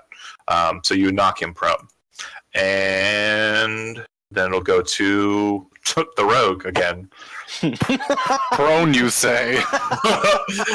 I've heard about this prone thing. I'm all about that. All right. So I'm gonna. He's wearing a helmet, right? Oh yeah, he's wearing a And helmet. I just want to grab his helmet and pull it off him. And does he have like a mop of like greasy hair? Well, hold on. Are you going to attack him? I am. I'm making it thematic. I know. But like, it sounds really successful so far. Can you go ahead and make an attack roll for me though? Like, Oh, okay. Just so this doesn't look ridiculous. Yeah, because if you're like, I've got your helmet and I'm stabbing you, and then I'm like, but No, you you're didn't do any of that. Okay, sneak attack damage. I keep forgetting about push to talk. I keep seeing you talk. Yeah. What? Yeah, well, Sorry. but I was watching at home. He just rolled 44 d6, which is a bit more than 4. What the fuck did you get an orbital kick? He's like, gonna need the Bottle cruiser operational. You okay? So how do you want to do this? So I wanted to take his helmet off, grab him by like his mop of greasy hair, and just kind of pull him up against my abdomen, and then just take a dagger and just give him a clean death across his throat, and just coup de grace, and then just kind of toss him aside. As he kind of like hits the wall, and kind of like his helmet kind of loosens a bit, and he kind of hits the ground. You kind of reach down and just flick the back of his helmet. It flips off of his head and kind of lands at Belorina's feet. You kind of get behind him and kind of reach down, grab his hair, pull him up, and just, and he falls to the ground, bleeding out his throat. Perfect. You can see up ahead that there looks like there's a door, a wooden door set in a stone up ahead. It does have a seal on it, which is in the shape of a kite shield, which you've seen most of the royal seals for the kingdom have that same kind of motif. But this one, it might be a familiar symbol to some of you. It is a black field with a white saltire across it. If you know what a saltire is, raise your hand. If you don't, it's just a big X. It's a big white X on a black shield. Oh, a question I quickly want to ask. Mhm. What armor are they wearing? Leather. Studded leather. Oh, can I just start undressing one of them and comparing it to my own armor? It's dyed purple, and it has a number of like symbols and icons of House Eversole. The regulars are the King's Guard, the King's like people. So if you want to take his armor off, it's going to take you 4 minutes, and then to get it back, to get it onto you would take another 4 minutes. I'll just take it off for now because I need to get that stuff removed at a later point. So Okay. I'll just take it off, and just as I'm doing it, can I just whisper to the others, "Can someone heal me, please? I'm a bit hurt." If you get some help doing it, you can have the time. So if somebody wants to assist him removing the armor, great. But when I said it had like those icons in it, it's not really something that you think is removable. It's like burned into the leather. If you wanted to pose as a Stormloft regular, this would be the greatest thing to be wearing to do it. I'll keep it with me. Yes, It's slightly with all better. the holes and blood on them. We'll be fine. Well, the guy who you just Chelsea smiled, that guy probably doesn't have a whole bunch of wounds on him except for the one on his side. He was stabbed in the side and then cut like across the throat. That's all that happened to him. I can do some sewing. Yeah, fair enough. We'll just go find Listen, I'm Vaden. missing this guy. Go ahead and not only put studded leather in your character sheet with the weight therein, but also put Stormloft regular uniform as a part of that. So you'll have the helmet and the tabard as well. And if you want, you can take the mace and dagger. It's fine too. All right. There's a door up ahead. How sturdy does it look? It looks wooden with like reinforced like iron and riveted iron, but it doesn't look like it's locked. It looks like it's actually slightly ajar. Good. I go over there and open it. Does anybody want to intercede before he goes and opens the door and moves forward? The loud dwarf. You guys want to let him go first? Is that what we're doing? I think the only one of us that is not distracted by undressing dead men is the Yeah. fucking. I'm not stripping people right now, so. Are you obviously are you just continuing on like right after you fight, so you're still raging, or are you kind of dropping the rage and then calmly moving ahead? No, I am not calmly moving ahead. Okay. Like, there was no pause for me to stop and observe scene. I'm just going forward. You move up to the door, you push it open, and enter into kind of like a stone hall. It's about 30 feet by 30 feet, and all along the outer walls of it, you can see that there are armor sets, like the dummies that are used to hold armors up. Oh, like an armory. And yeah. But they're not. There's no armor present. There does look like there are places where there were weapon racks and like stations where weapons could sit, but they've all been removed. It looks like this was a battalion's like armory, and it's been depleted because those people are now armed. There appear to be two other doors in this room, and then there also appears to be a stone wall that has a portal in it, like not a magical portal, like just a doorway, an access point. Yeah. But it looks like, from what you can see, and with your dwarven, knowledge of stone, that it's closable. There's a way to seal that off. It's like a secret door, but it's open. Okay. Are there any chests or anything else in the room? No. It looks like, I would say if you just kind of take a quick gander through the room, there's probably a single longsword and probably a single battle axe present in the room that would be acquirable. I'd leave them. I'm going to go over to where the stone archway was. Portal. Okay. And then, again, of course, there were two other doors as well. You guys see the dwarf move off and slam open the door and kind of head into that room. Let's go ahead and just see what everybody else is doing while that's happening. Hadrian, you'd be removing the armor, probably just into it at this point. William, you would see that happening. Are you wanting to help him remove the armor, or were you moving on? No, I'm gonna follow the dwarf who kind of kicked the door in, right? But I'm gonna be behind, like a bit behind him, kind of sticking to the shadows and observing. Okay. Well, you saw him in the heat of the battle, like just like ready to go, and you saw him as he pushed open the door. But as he kind of gets into the room, there's nothing else to fight. There's nothing for him to continue his rage and allow it to persist. You kind of see him go, kind of look over at the weapons, look at the doors, kind of look at the portal, and go, and start heading that direction. But he does look like he's calmed down a bit. Yeah. All right, if I've dealt with these barbarian types before. I'm not trying to get into their way when they're angry, but looks like he's calmed down a bit. He looks like he's heading towards a secret door. You would know, because you're pretty familiar with the keep already, that door leads to the Hall of Justice, which is where the Duke or the Magistrate presides over trials, and it's a secret passageway to a side, basically to a side entrance into the hall, behind where the president of the trials would sit. All right, I'm gonna go up to Gimitz. So let's wait for the others. The Duke is sure to have guards, or perhaps he's already been besieged. We should be at our full strength before we continue. Just give them a moment. Belorin, you were helping him remove the armor, correct? No, I'm removing this guy's armor. Oh, you're getting yourself a set? Okay, cool. So you guys will be about 4 minutes. So I'm going to go ahead and leave you two alone for a bit. Okay? I'd just like to ask Belorin as well beforehand, just like, can you heal me a bit? Like, I'm not doing so great. He is bleeding a bit. I can do that? Yeah, you're the healer of the party. Yeah, No, I said that in character. Oh! Awesome. She doesn't know who she is. I'm drinking beer, like as I'm like angrily pacing through the other room, and I've just grabbed, my half keg and filled my tankard. And I'm How did you kind of like get your half keg out and start pouring it into your tankard, like, or if you're just drinking, are you drinking for the pony keg? No, I'm filling the tankard. Okay, you're as you're filling your tankard, the soft, quiet sound of you pouring the contents into that tankard. You're not really listening to anything else, but you can hear words being spoken down this secret passageway. And William, you can hear the same thing happening. It sounds like someone is in the Hall of Justice and they're having a conversation. So Gimitz, what would you like to do?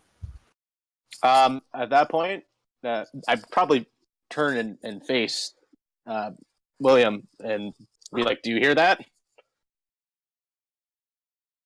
Yes. Should we investigate?" Quietly. Okay. Actually, I have stealth as a skill for some reason. That's convenient. I also have stealth as a skill. I've honed it over the years. Because William is basically going to lead the dance, though, I'm going to go ahead and allow him to make it, but he will have advantage because you are skilled in it. So the two of you you're basically following in his footsteps as you guys cat prowl over to the door. So Steve, go ahead and make me a stealth check. We're wearing the cloak invisibility. Apparently you guys are Harry Potter, and cloaks of invisibility are adorned upon the... I'm going to move to a map. It should be solid black for you right now, right? Yes. Okay, cool. And then I'm going to grab you off of the token lot and explain to you what you're seeing. Sorry, hold on. I forgot to grab you. Gimitz and copy and move and pasta. Okay, so you guys should be in the top corner. Yes? Yep. Okay. I see it. Now, basically, let me explain. You're not rushing out. You're just at the door looking out, okay? You can see a wooden structure in front of you. It looks like there's a staircase up to a level that's about 3 feet off the ground, which would be that darker layer. And then it looks like there's a staircase that leads up to a much higher point, which is about 10 feet off the ground. The ceiling that you're looking at is about 30 feet high. And on the top of the ceiling, it's just covered with a fresco-style painting of a man with a large mastiff kind of standing up, pointing out over an army. And the army seems to be clashing with these green-skinned creatures. The high point, the high area there, has kind of a rotunda there at the end that someone could stand up and kind of like talk to the people down in the floor below. And it looks like someone is doing just that. You see a man in full plate armor that's kind of just lavishly adorned with like elvish looking stylings. And as he kind of turns and moves to the side, and you can kind of see him a bit, you can't see into his helmet at all, the full helm. It's just kind of black.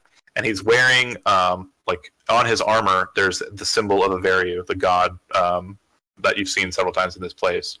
Standing out on the ground before him and who he's talking to are 3 Stormloft regulars and a man wearing a red robe, hood up drawn, and just naturally looking like magical looking stuff on his person. Looks like he has a spell book, a couple of wands, a couple of scrolls tucked into a pouch, and a very stern look on his face. And you're coming into it in the middle of the conversation, and just as you kind of like peek out and look, you see the man with the red cloak, who, William, you would actually be able to identify what this person is. He is what is known as a Magier.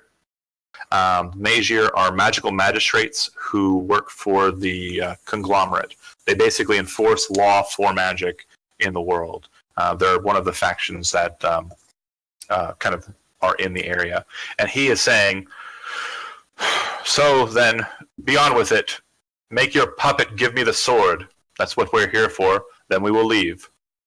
And the man speaks, but his voice seems forced, and you've heard Von Draen speak before, William. It seems word just basically doesn't sound like he's speaking of his own volition.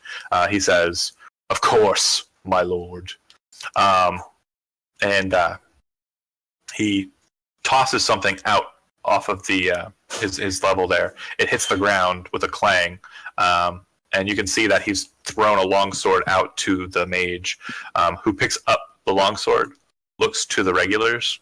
I'm going to stop for a second and pause. Is there anything that you guys want to do while you're watching, or just you're focused and paying attention? Would we know anything about this sword, if it's the Duke's sword? Anything military-wise? Looking at it, it does look like the sword that's up on the fresco above.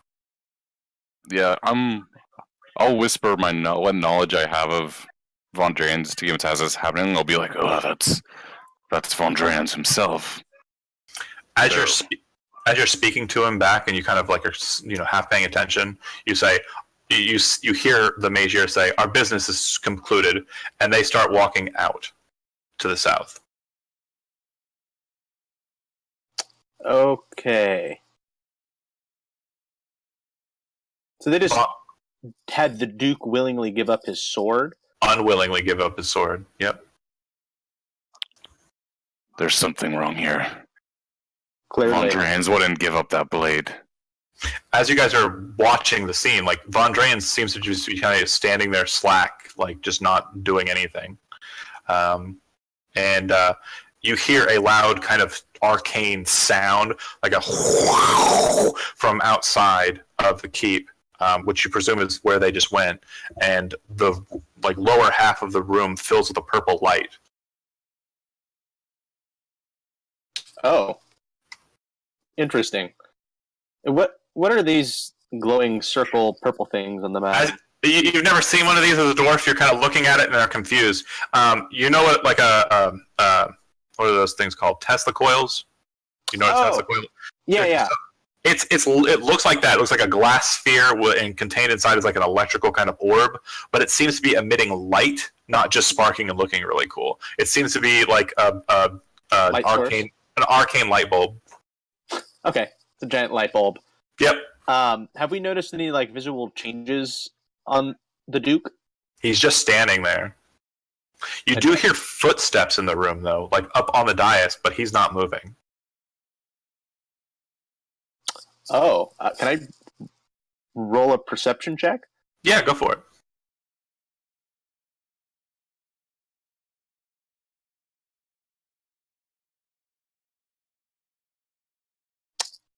Well, I should not be rolling perception checks. It should be black for both of you, Kat, and yeah, it should. But 10's good enough. Your presumption is that there's someone up there on the dais with you, or up on the stage with him, but you can't see that person. I'd like to whisper for William. There's someone else up there besides Von Dreas. Yes, there's more factors at play here. This is very disturbing. We need to talk to the Duke. Scene cut. Just as you guys are getting there, like you in the leather gathering department, you manage to finally get your armor into your bags and kind of start heading into the knocked open door that the dwarf ran down. You see the armory, as I mentioned. There's a longsword and a battle axe present, and then there's a portalway and 2 doors. None of the doors are Or open. anything. I need to attempt to heal him, don't I?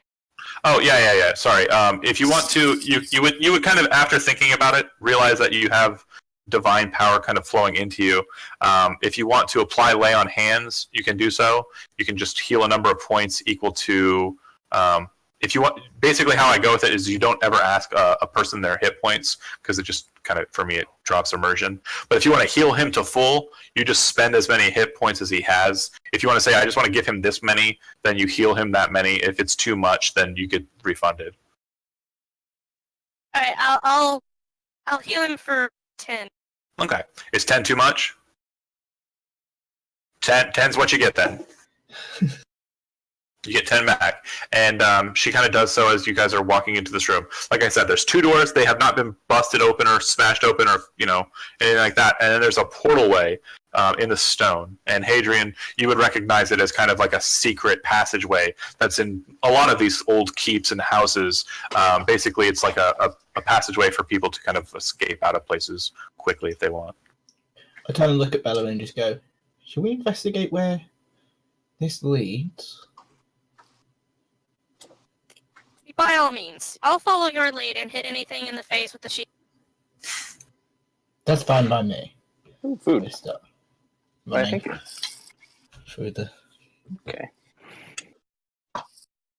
All right. So, I got a steak Lucky. Yeah, here. If you would like to see steak. That's not fair. You can't have it if you don't bring enough for everyone. There's enough for everyone. No pizza and chicken wing. No pizza and chicken wings this week. So far away. Yeah. So is that the theme? And once every session, someone gets fed. 'Cause Yes. last week it was Pizza and Lewis. chicken wings. Yeah. Do you guys go through the portal way, or are you guys? Do we know I'm which following direction his they lead. went? So the doors. One more time. There are 2 doors that have not been broken open, or left open, and then there's a place that doesn't have a door.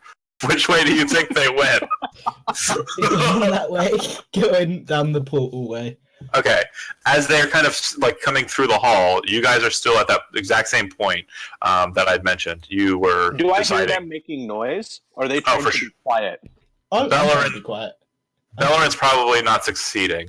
Actually, let's give her a go. Make a stealth check because it looks like Hadrian's trying to be tipsy toesies. Should I Oh, do a fuck. stealth check as well? Not needed. You're just trying to hide from your allies. I'm just trying to see if she's capable of being stealthy. Yeah, I'm just wondering if I hear them making noise, it would alert them in the room. I would like to make an action. So I guess I'd ready an action. No. It doesn't sound like it. They're far enough away from you that you'll just be able to hear them. You hear her just fine. She's coming into the passageway, but you're certain that when you were first entering into this hallway, you were making a decent amount of noise, and they didn't seem to be caught off by it. So you kind of look back over at them as they're making noise and kind of raise your hand up for them to stop making noise so they don't get close and make noise. Is there any way that I could possibly try to track where this invisible creature is walking on the dais? Right next to the Duke. Okay. All right. So you guys are kind of gathered near each other. Hadrian, do make me a stealth check at this point. Let's see if you do terribly. This one's also for Belorin as you're kind of guiding her. Yeah, perfect. So you two, like, she's a bit more, like, he at least was trained in stealth, so it's a little harder for you to keep her up pace, but because of that roll, you managed to do fine. Her chainmail's still kind of slinking a bit, but you're not, like, being a raucous like she was a second ago. You guys get up to the door. Let me put you guys on the board so you can see what we're doing here. And again, I'm putting you on the board, but you're not technically right there. You're just there for vision purposes. And Belorin. All right. So, what would you guys like to do? I'd like to talk to Will and Hadrian because Belorin, you don't have range attack, do you? If his character does, I don't know about it because there's no bow on this character. No. Okay, so I know Hadrian and William would have some kind of ranged attack, right? Yeah. So basically, I'd like to discuss with them. Hey, there's someone up there besides the Duke. And that doesn't sound like what the Duke would be. Let's try to hit it, attack it somehow. Reveal them. Could you? Presentation, maybe. Cause some smoke or sparks and hope that it, where there's not any, it shows someone. You know that glamour is like invisibility, if that's what's going on here. There are only certain spells that will detect that. Even if you were to send smoke in that direction, it would just breeze through them. The mentality of, I throw a flower at you, it doesn't work. Because what happens is the flower flies and it looks like it's just flying about. And for like just a second, you'd see the frame of him, and then all the flour on him would become invisible. Yeah. I can The only burn one who's- hands. The only one who's here who was kind of magical was Hadrian, right? Yeah, Hadrian's a magic guy, yeah. Hadrian, do you know the fairy fire spell? No, I once knew a man. I once knew a fae type man who could reveal the invisible. You don't know it? Fairy fire. I know burning hand, which if we get me to the stage, I can hope to hit both people. Well, we don't want to Might hit both. the Duke. We don't want to If we hit hit the Duke. If we Don't hit worry the about Duke, he might be able to free himself from the spell. Fondrian's is on the second tier, right? As you guys are like plotting and looking, and you're asking that question of yourself, you see the full plate armored man start walking back towards the steps that seem to descend right down to where you're at. and as he's walking, he kind of turns and looks at you, and you can see his face is just kind of like inside of the full helm. You can just barely see a bit of it, but it looks like he's kind of like locked in this look of like just confusion. His eyes kind of narrow in on the door, and you guys are hidden well enough that you're able to kind of close the door if you want, but you're pretty certain that he might be heading in this direction. Do we hear the footsteps right behind the Duke? I mean, I'm just trying to... Since you're aware of them and have been focusing in on them, yes, you can, but everyone else, you're just hearing the loud footsteps of the Duke. I would like to let everyone know. Does he looks like he's probably coming towards the door, right? Yeah. It looks like this is probably the main exit unless he's leaving the place. Everyone run back. I'd like to tell everyone, like, get back. Let's let him come through the door, and whoever this invisible person is right behind the Duke. We wait for the Duke to come through, and then we hit whatever comes in behind him. If you guys walk back 15 foot, as you guys are talking, I can thunder wave and hit both. As you guys are talking, and you're kind of whispering to each other, you, Belorin, hear this voice in your head. You hear this strange voice in your head. And it says, "Oh, hello. I didn't know I had guests. Come out so I can see you. Bring your friends." Well, fuck. I don't know. I don't hear this though. So I'm telling everyone to get back. It's all in her head. I'm telling everyone to get back. So I'm gonna look at them for a moment, kind of do that narrow, shifty eye thing. I think they know we're here. I hear voices in my head, besides the normal one. I just like to ask, are you sure they're not the normal ones? And just so you guys know what you're looking at, I don't think I've given you a full image, but there's that's what Afrograd looks like. Yeah, he's a badass. Give me some of your talent. Yeah. What the? So I want to kill Vandrean just for his armor. No. There's some swanky ass armor. Whatever they're gonna do, Belorin's gonna. I'll step out with her. Okay. Remaining hidden. You look up at the Duke. His eyes kind of narrow in on you, and he says, "Oh." He says, "Oh, adventurers." And he draws a sword that's on his belt. Looks like there is a scabbard on his belt that's empty. As he draws this sword out, he kind of starts lowering himself down into a martial stance and walking down the steps with kind of a bloodthirsty gaze in his eyes. Can I do this? Pull some bullshit right here and just say, you do that, if you hurt me, the fireballs I've set up are going to explode. And you don't want that now, do you? We've already destroyed a tower in the past. Make a deception check, but it doesn't look like he cares. It doesn't look like he cares. I want to say, before any of this happens, if I see him try to go for his sword... Oh, yeah, he did, yeah. Yeah, I would like to run straight at him and try to jump over him and behind him. He's a 6 foot tall man, so let's. I want to give this an attempt. He's gonna vault. He's gonna grab his shoulders and vault before over. he does anything. Yeah, like use him as a vaulting point. Do me over him. Please, number one. I want to see you pop. Do me a solid. I need two things. I need two things from you. Okay, you ready for this? Yes. Thing number one. I need you to make a wisdom saving throw. Oh God, no!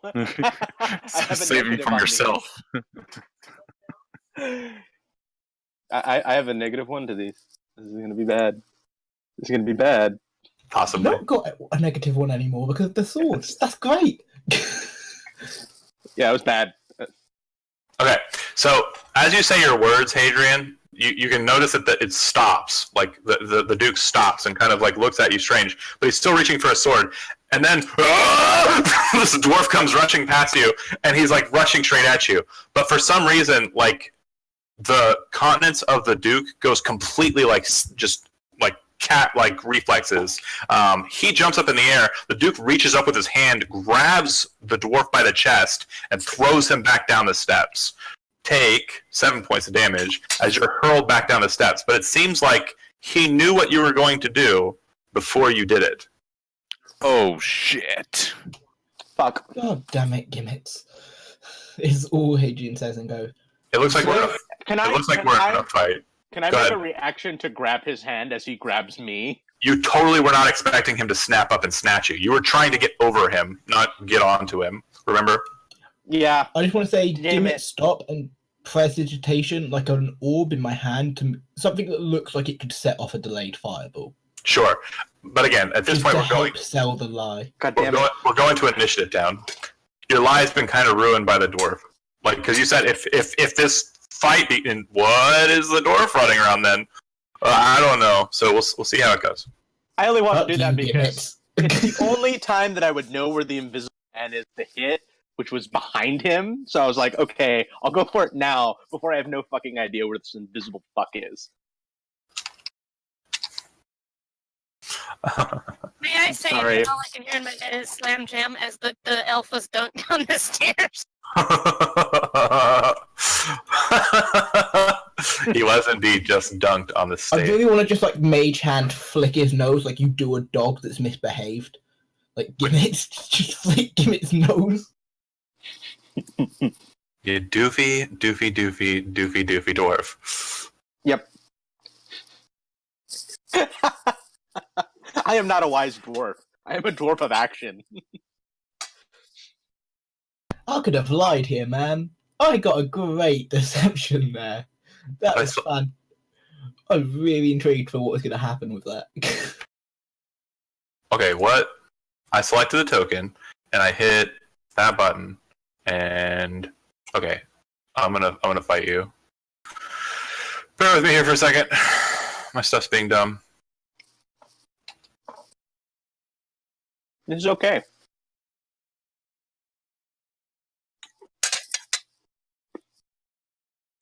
All right, let's try it one more time. Great go.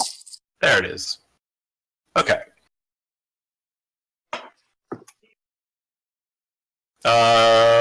Everybody rolled? Yeah? Gimitz, you're first. You would actually be right about there. Patrick, I'm sorry, Will, you're still in the door. And then everybody else is where they're at. Great. Do I see any way that I could possibly get around him rather than over him? He seems to be blocking your aggress up, unless you want to try and jump. It's a 10-foot height up. So if you wanted to, you could kind of like move to here and try and jump up this way and climb up, if you want to try that. Yeah, can I use my pick to, because it looks like it's a wooden dais, can I use my pick to jab in and then like kind of use it to vault myself over? Go ahead and make an athletics check. It'll take you 10 feet and then 20. It'll take you an entire move just to get up here if you're able to make it. Okay, and I'm raging, so I have advantage. Oh, you've already spent your 2 rages today. I thought I only... Oh, from last session. Okay. Yeah, because you got mad. You got mad about eagles, and you got mad about those. You definitely got mad about that. But yeah, so you're I'm mad just in general. just regular. So you're only able to get up about 5 or so feet off the ground. If you want, as an action, you can dash, and I'll let you get to the top. But getting to the top will be your movement. That's what I'm going to do. Okay, so go ahead and place your token here, then, please. Okay. All right. It seems like the Duke's attention kind of turns towards you. Wonderful. Belorin, you see the dwarf rush up and start climbing up the wood and kind of get up onto the high point for this Hall of Justice. Looks like there's a stairway on the right side of you, and the Duke is blocking that stairway up. All right, so as Dwarf Mick Action Pants goes running past me, I'm gonna have the most flat and deadpan expression on my face possible and utter, "God damn it!" that is the most appropriate response. All right. Is there any way for me to get onto the stairs that Gimli there was dunked down?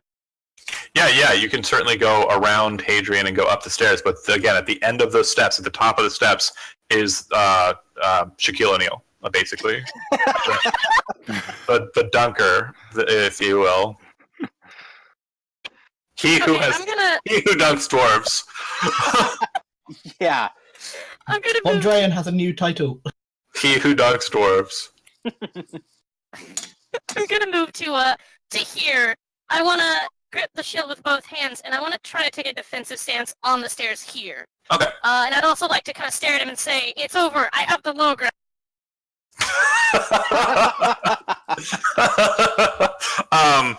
He doesn't seem to react to your comment. Although if he were a real boy, he'd probably be laughing his ass off. But you'll effectively take the dodge action. So you'll have anybody who attacks you at this point has disadvantage attacks against you.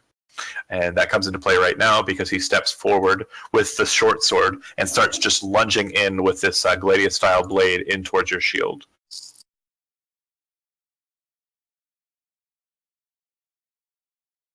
And his first attack, you catch the shield, like it catches the shield full on. You can feel it kind of chipping into the shield.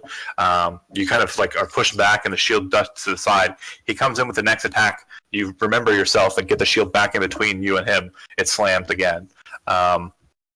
Once that happens, immediately after that happens, he seems to be done with his turn. As you would think, but with a legendary speed, he takes the blade back up and drives it back down again. That one will catch you. Has hacks. What is this? That one will catch you, and you'll take 7 points of piercing damage as he gets the short sword in. We're fighting what looks like a demigod. You are fighting. You can shower. You're in your head are thinking like, you know, whatever this thing is that's controlling him is probably the better target. It's probably a better way to go for, because you know that the person that you're standing against is the leader of the armies of the East. And Yeah. Why I'm trying to go around him. yeah, he does appear to be fighting though with a. He seems to be he's moving very sluggishly, despite going through the normal like movements. It just seems that he kind of like stops in the middle, forgets, and then attacks again. It doesn't seem like he is at his best mental capacities. You can tell. Well, we'll probably all be dead otherwise. Mm-hmm. William, am I still hidden at this point, or do I need to do more stealthing? You are hidden. You are the only one that didn't burst out. Sweet.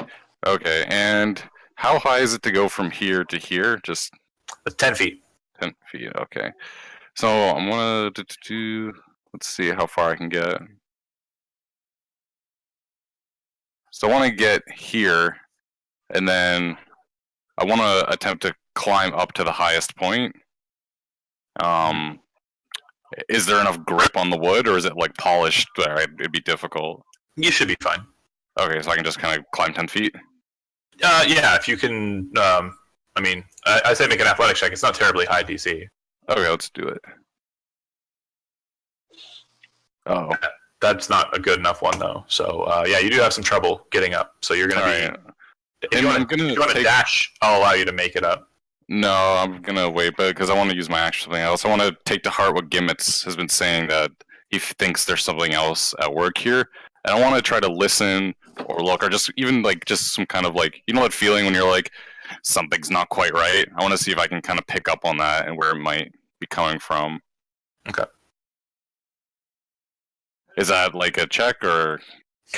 So I'll say that a bonus action, if you want to, you can dash up to the top, but you won't be able to make that check from a grounded point. Like you won't be able to kind of figure out where he's at. So if you want to dash up here, and then I want to try to, Yeah, your action will be to perceive. So go ahead and make a perception check.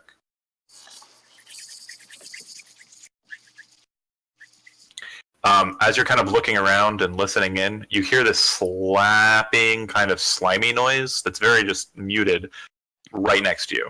Whatever it is, it's standing right next to you. Here. Good thing I'm so stealthy that it couldn't possibly know that I'm standing right here. Yeah, you're pretty sure whatever it is well aware of your presence. Yeah. All right. Well,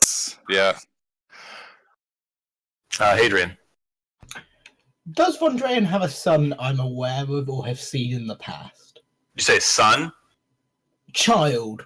Yeah. Charles Von Dreyens is his son. Would I have ever seen him? No. You would just know because, pretty common knowledge. That ruins my plan of turning into his son and going, Dad, fight this. You're stronger than this. The emotional gambit. I love it. You know what? Do me a favor, make a history check. We'll go with that. Are there any portraits in the room? You've never seen it. No, there are no portraits. This appears to be like a law, like a courtroom. Okay. Plan 2 then. The fighting plan. All right. I'll go here. So you're down below him. Oh, how high up is he from me? Probably about 7 feet.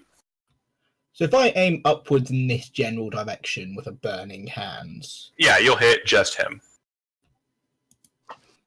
Sure. Okay.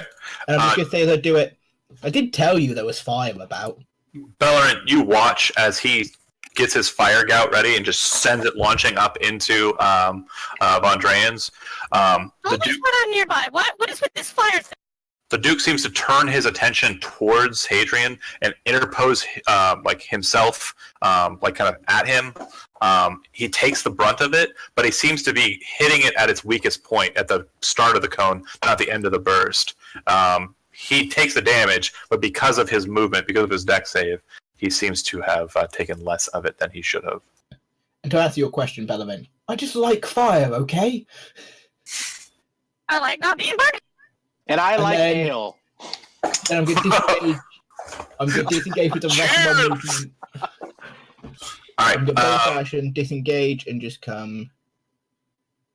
Certainly. Gimitz. There. Can I? He's kind of pointing at where he thinks it is, right, William? Yeah. Okay. Can So I? you Oh, Sorry. sorry. Something happened that you say you bonus action withdrew, right? Yeah. Okay. Disengage, bonus Go action. ahead. And Yeah. Gimitz, go ahead. Can I charge into that square that he's let me know? Yeah, you're just gonna bull rush into it. Yeah, the arms wide, like pick in one hand and axe outstretched the other. So I'm like taking up as much room as I can because obviously I can't see it. Go ahead and make an athletics check.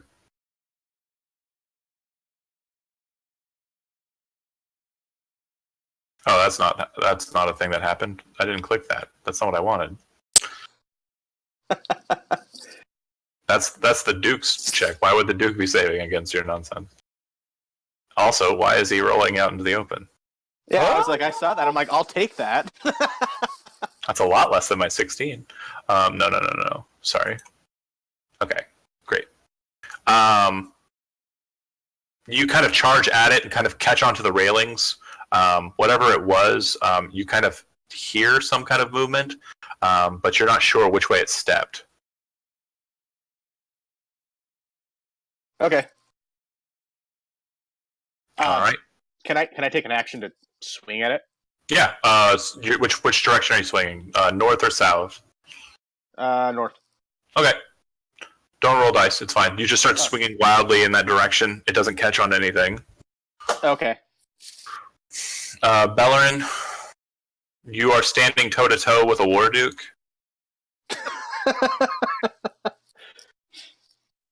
Just an average Monday.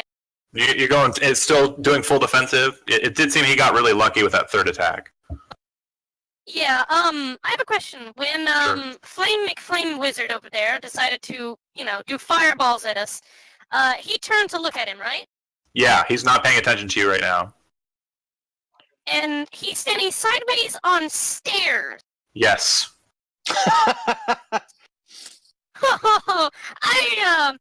Alright, I want to try, because he's sideways, I want to try and squeeze in behind him real quick and just push him off the fucking stairs. Go ahead and make an athletics check with advantage. Yeah. Oh god, it's like your older sister. He's like, haha, nerd. All right. As you kind of step in behind him and press against his back, that initial press is pretty strong, and it doesn't seem to move him at all. And his stance is kind of like he's got 1 foot down and 1 foot kind of like up on the higher portion of the steps. He's getting hit in the back, and he kind of turns his head over and kind of looks back at you and kind of braces himself against your check. Basically, you would have had more luck if you turned around and just shouldered the wall. Is what you're thinking. Well, shit, so when he kind of looks back at me, I'm just going to stare up at him and be like, this is the part where you fall. I'll be real with you though. I genuinely wanted that to happen. That was the coolest thing ever. Do you want to stay behind him or do you want to move up the steps? Either way is fine. I want to stay behind him with my shield. Okay. Cool. So you're basically the same situation that you were in with Gimitz. Gimitz was with that regular. If you guys start attacking each other, you're gonna have disadvantage because you're too close to fight. He'll go to him. He kind of turns around and looks like he's preparing for something, but then he just doesn't do anything. Because I'm my elven charm has wood. not wasting my action on that bullshit. I need Gimitz and William to go ahead and make a wisdom or intelligence saving throw, please. Oh. That's still pretty terrible. Okay. God damn it. Because William is in the way, I'll say that you have advantage for it. It's fine. Okay. William, I want you to take 22 points of damage. And Uncanny dog? Or is it an attack? it's not an attack. And Gimitz, you're going to take 11. 20. Jeez, Murphy. As that happens, bear with me here for a second. From behind William, you see a form appear with purplish, slick skin and 4 tentacles wreathed around its crazy-looking maw of a mouth. In its hand, it holds a brain, and around its neck, it has a leather thong with a dead, desiccated hand set upon it. On its shoulders are pauldrons made of bone, encrusted with a strange symbol. On the tips of its tentacles are these strange-looking blades, but it looks like what I just revealed to you. That's frightening. It is Rhavas. Zombek's leg dreaming. Oh, Oh. Oh, What's no. that? He has the lower ground, too. We're in trouble. No, he's on the same... This is the same level as you. Sorry. It looks like it might be lower, but it's the same. What? That's not okay. What, this and this is the same? Yes. Okay. Oh, the white part is part of where we're standing. Okay. Yeah. The white part is basically just where the speakers can talk out to. Okay. Yeah. Okay. So there is technically a railing between you and him, just a little bit of one. You can kind of see that, but no, it's other than that, you're pretty much adjacent to him. Yeah, he does that instead of the other thing. Africa doesn't seem to be moving at all. Like remember when he was standing and doing nothing for a second a while ago? Yeah, that's what he's doing again. William, you see the creature appear before you, and it's He's just holding the brain in his hand, or it's not like secured to him. It's just kind of like he's holding it. just basically holding it in his hand. All right, I'm a really smart guy. I'm putting 2 and 2 together. Make a go ahead and make a perception check though, real quick. That's frightening. That's not okay if I think what thinks happening. Yeah, you're not sure why it's holding a brain in its hand. Can I kind of think it's important, or no? Basically, off of that perception check, I know you know and why you know, but you're not sure why you know. Yeah. Okay. Pat's not sure, so he's gonna do what he does best and get to stabbing. Get to the stabbing. Who's that? Stabby. Do you want to wait for him to be close to a Gimitz, or do you want to just go for it? Yeah, I'm gonna hold my action just because I fight better when there's an ally. Like we fight better as a team, so I'm gonna hold my action. So when any of my allies gets within 5 feet of him, like adjacent to him, then I'll unleash my flurry. Basically, they'll be transporting him to Stab Town. And real quick, I forgot to say it when it happened, but the feeling that you felt when it did the thing that made you take the damage, you've kind of felt like your brain was on fire, and then it felt like it was just being like just screamed apart or shooken with screams as a wave washed over you two. Oh. For the kids at home, it's a mind blast. All right, Hadrian, you are up. You are down below it. You can see it, and it's How formed high above me is it on the wall? 10 feet. If I was to climb the 10 feet, Mhm. grab its feet, and then drop back down the 10 feet, is it going to land face first on the floor so that You can Mr. give- McStabby can stab him whilst prone? You can give it a go. Sure, what do I need to roll? Go ahead and make an athletics check for the climb and an athletics check for the grapple. Or rush, effectively. Go ahead. You're climbing fine, and then you grab a hold of his ankle, and he kind of like moves his foot up, and you can feel like his ankle, like he's not wearing much more than slippers, but as you're kind of like grabbing his ankles all slick and slimy, and you kind of pull away, and he kind of lifts his foot out of your grasp. You kind of have this weird snottish kind of liquid on your fingertips. Grim. I'm just going in all of the grim places today. Yeah, And I would assume that was my action, yeah? that would be it. Yeah, you can drop back down. That's free, or you can stay up there. I'll You're drop just- that down. Yeah. Okay. Prestidigitation is not a bonus action, it's an action, isn't It's an it? action. Yeah. I'll go just like make a bunch of lights appear in front of his face briefly to try and blind him. Gimitz, you're up. There's a William in between you and it. It does look like it is kind of, just. It doesn't look like it's very formidable. It's kind of skinny looking. So I'm gonna move to there, Uh-huh. and then that's enough for me to get a full charge in because that's about 10 feet, right? Yeah, sure. And then I'm just gonna bull rush it off the side of this 10-foot platform. Except when I hit into it, I want to try to like grab him, so I'm going with it. Okay. So what happens is you make an athletics check. Okay, could be a very bad idea, but what it was.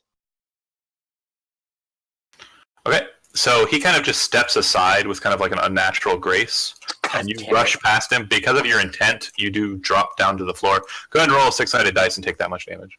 Okay, can I try to grab onto him as I'm like going past him with one of my axes? That's what that athletics check was. Okay, damn it.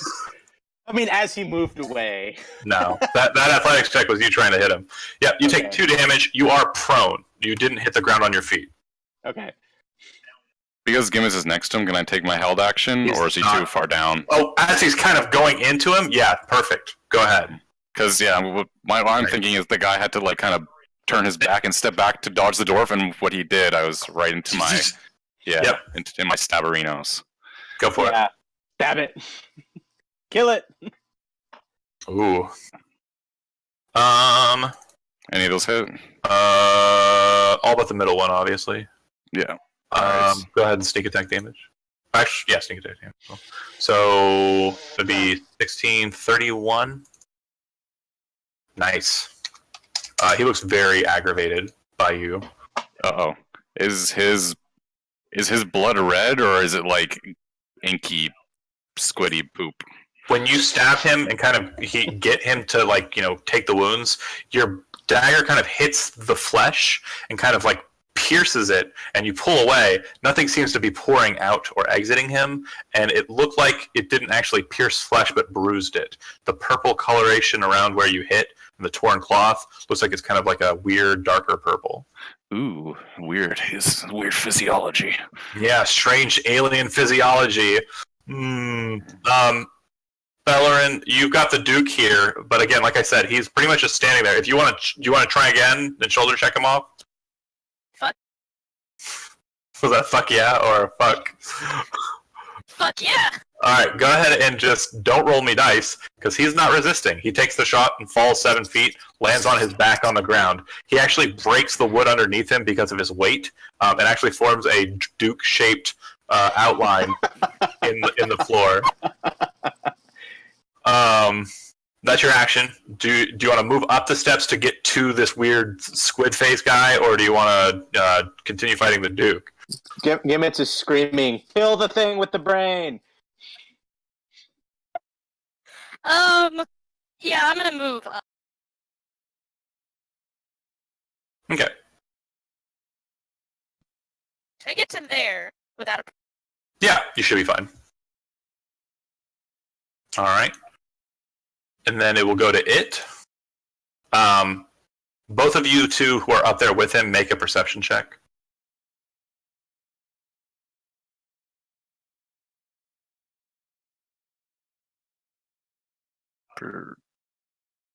Yeah. Oh, I see everything. All right. And then Belorin as well.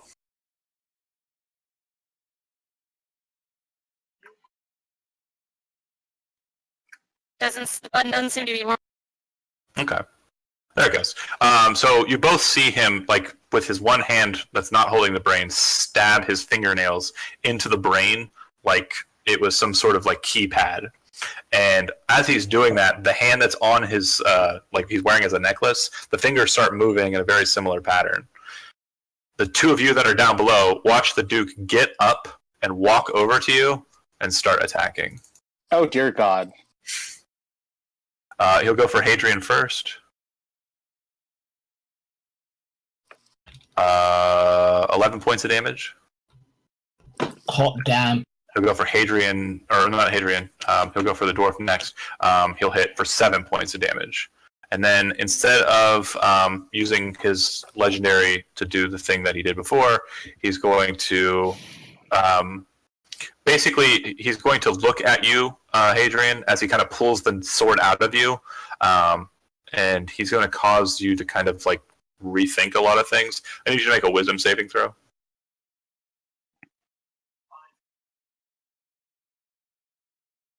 $13 gets +1 from there. You are officially frightened by the Duke. If you cannot move closer to him willingly, and any attack you make against him has disadvantage. Okie dokie. All right. The Squid Man is going to attempt a thing. I need you to make a saving throw, Steve. Intelligence saving throw, please. Oh boy. Okay. I'm smart.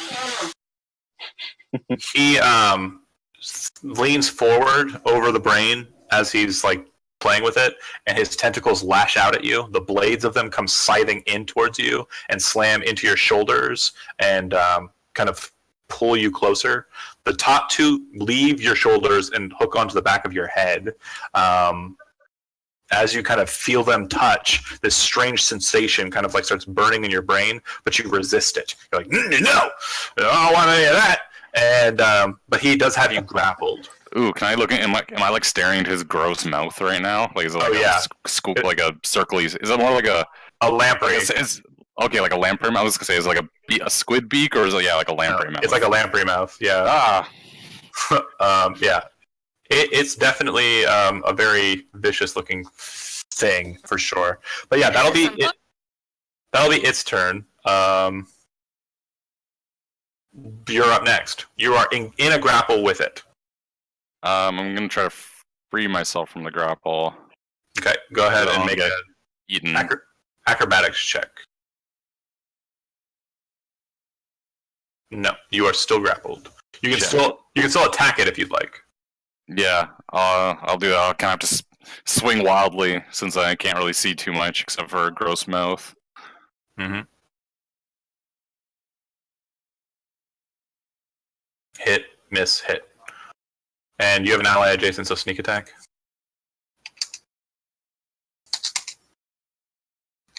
It starts to bleed this time as you stab into it. I was gonna say, you guys have probably noticed my nose. Like usually Pat or Will's attacks have been very kind of calculated and like precise, but this is the first time you've kind of seen him just be like, "Oh shit," and just kind of like stab anywhere he can find flesh with his daggers or his sword. Like this is probably the first time you've seen him drop composure. Hadrian, still frightened by this beast of a duke. You, what are you gonna do? In my eyes, the easiest way to get away from him is to be above him. There's not much room up there. You know that getting up there might provoke opportunity attacks from both of them.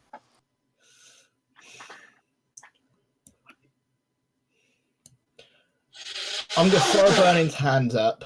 You're shooting it up at him? At him. Okay. This one. Go ahead.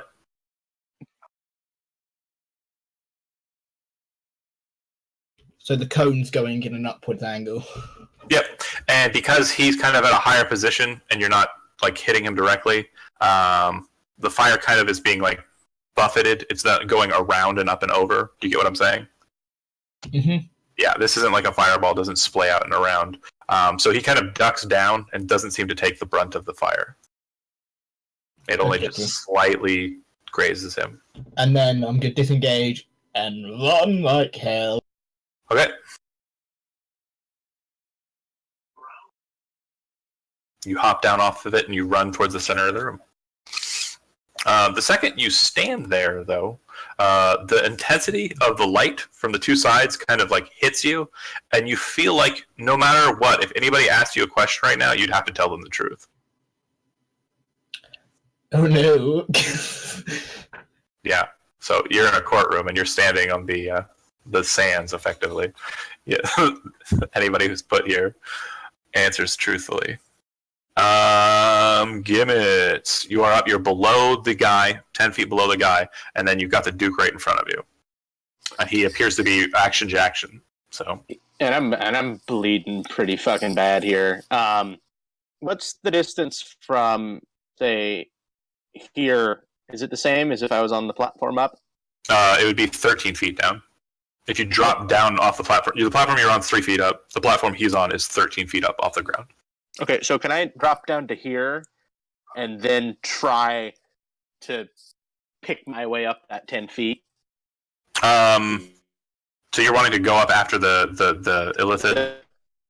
Yeah, to like try to climb up there and like get myself high enough with the pick in one hand so I can swing up with the axe and try to hit it. Okay. I can jump. So you move away from the guy, and he's going to take attack against you. Okay? Because you didn't disengage. So he's going to go ahead and bop you. And that will hit for 10 points of damage. Okay. So as you try to move away from what I can see, you have 9 left. So as you try to move away from him, he kind of stabs you in the back with the gladius, and you kind of feel it sink into your shoulder, and you kind of fall off the stage right about here-ish. Face first, dwarf kind of just a little bit of his blood splattering out onto the ground. Hadrian, you can see this happen. Yeah, I'm dying. Yes, you are in the dying stage. Belorin, at the beginning of each of your turns, death saving throws, not yet. Belorin, you are up. Okay. There's a perfectly good illithid in front of you. It's currently attached to your friend. Yeah. So the tentacles are just like reaching out over onto. So he's got 4 tentacles. The 2 bottom ones are holding onto his shoulder. The 2 top ones are holding onto the back of his head, kind of pulling him in towards the mouth. About how much distance is between the 2? Feet. Or a foot. The tentacles are actually pretty long. So he's got like a foot or 2 between him and it. Could I get between them before he pulls them all the way? So you're just wanting to kind of get in there underneath? Yeah, sure. Make me an athletic. Slide between them to a different. Yeah. Yeah, I get what you're saying. Go ahead and make an athletics check to see, like, kind of intersect yourself, not grappled by tentacles, in between the tentacle, like, connection. Got it. Make an athletics check. It's pretty good. Let's see how I do. Oh, okay. So you kind of like duck down and kind of move in, trying to intersect. He grabs the creature, kind of grabs you with his one hand that was touching the brain. The second that happens, downstairs, you can't really see because you're unconscious there, Gimitz. But the guy, he goes limp and stops moving. But he grabs you by his arm and kind of pushes you down, and you're trying to get in between him, but he's holding you off to the side with his hand. So your action was to try and engage and kind of get in a grapple with him to stop the grapple that was connected, the William grapple. But because he's now grappling both of you, well, he's deflecting your grapple and maintaining his grapple with William. Make sense? Fair enough. Okay. All right. It goes to its turn. It's not going to restore its connection to the brains. The guy's stopped, and then he is going to force William to make a intelligence saving throw. Oh no, my brain.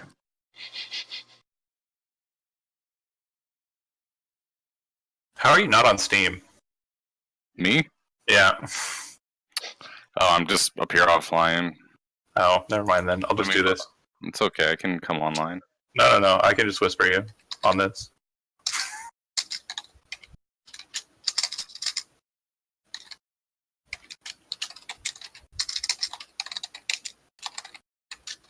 All right. There. Okay, so you feel your whole body kind of go limp, as he like causes those back tentacles to shoot pain through you. His other 2 tentacles snap onto the head as well, and he kind of leans you in. And how does this work? Uh-oh. Oh, guys, just suck my brain out through my nose. Okay. This is gonna be bad. So he uses the extract brain action. He hits. That's an action? Yeah. What the hell? It does 10d10 damage against one incapacitated, grappled creature. You're the guy. And if it reduces you to 0 hit points, I kill you outright by extracting your brain. You guys watch as he sucks William's brain right out of his head. Fuck. What? Oops. I'm not watching this. I'm dead. Can I get back to the pool? I don't like it. As he does so, like it doesn't seem to like nourish or like heal him or anything. It just seems to be kind of more of a nourishing thing. It's not like that kind of vampirism or some nonsense like that. But William's body goes slack. The tentacles snap off of him, and there's a large hole in the top of his head that's lamprey mouth size. Lovely. Hadrian, you're next. You have a pretty clear line of sight on him for a dagger shot. Oh, you never go for a dagger. It's always a fireball. Or firebolt. Firebolt, if you want to do that.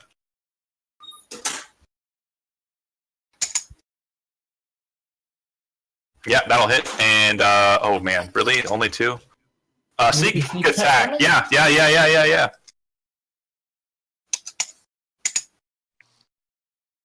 Alright. As you see him kind of like wreath back and his tentacles are off to the side and he seems to be in ecstasy as the brain's like going down his throat. You launch a firebolt into his back. It scorches straight through him and he kind of and falls back off the ledge and lands right next to Gimitz. Is he dead? Oh yeah, he seems dead. Because I was about to say, if he's not dead, I would have just gone, I'm sorry, and dashed and ran away. Real quick, just because we've run a little bit over, and I totally got lost in the fun. Let me just clear up a couple things real quick. So yeah, that happened. I'm assuming Belorin is going to go and heal Gimitz, right? I hope. Yeah, after I recover from the post-traumatic stress disorder of watching someone's brain be Sucked out of their head. Yeah, no, sure. And then I'm assuming Hadrian's going down to the thing to see if it has anything of importance on it. Mm-hmm. Okay. As you're doing that and starting to pull stuff out, you don't have much time to look over everything because you hear the doors of the keep start getting smashed in. Oh shit! Sounds like people are coming through. So you manage to pull what appears to be a scroll, but you don't pop open and check yet. Just a scroll off of his dead body, a key, a strange-looking crossbow that doesn't appear to have strings or bolts, and that hand off of his neck, which is basically just a desiccated black hand with a leather thong wrapped around it. Okay, if you can send me the information folder then. Certainly. At some point in the week. There's 2 exit points from this place, and it's either go back the way you came in and leave out through the sewers, or door number 2, you can try this door up here that leads deeper into the keep. What's happened to the Duke? Oh, he's just laying there. Does anybody want to go check him out? I tell Gimitz and Belorin, take the Duke with you and run. As you kind of what I was gonna do. Start checking him over, you kind of like, to look at his, take his helmet off, you realize that there's a hole in his head that's about the same size as the one in William's head. This one's not as fresh, and it appears that he's dead. Yeah, I'm dragging him. Can we grab Will too? Or I'd be like, I'll grab the Duke, and then can I tell Beller to grab William? So, real quick. I was actually gonna do. You guys are straining to kind of get these bodies up, especially the Duke. William, Gimitz, if you want to, you can take Gimitz by yourself. Ballerina is not strong enough to carry him. Neither is Hadrian. But you could pick up William with no problem. The Duke is very heavy because he's in full plate and he's also a bigger guy. And as you're kind of like, planning out, let's gather him up, the doors break open. If you want to take William, you can.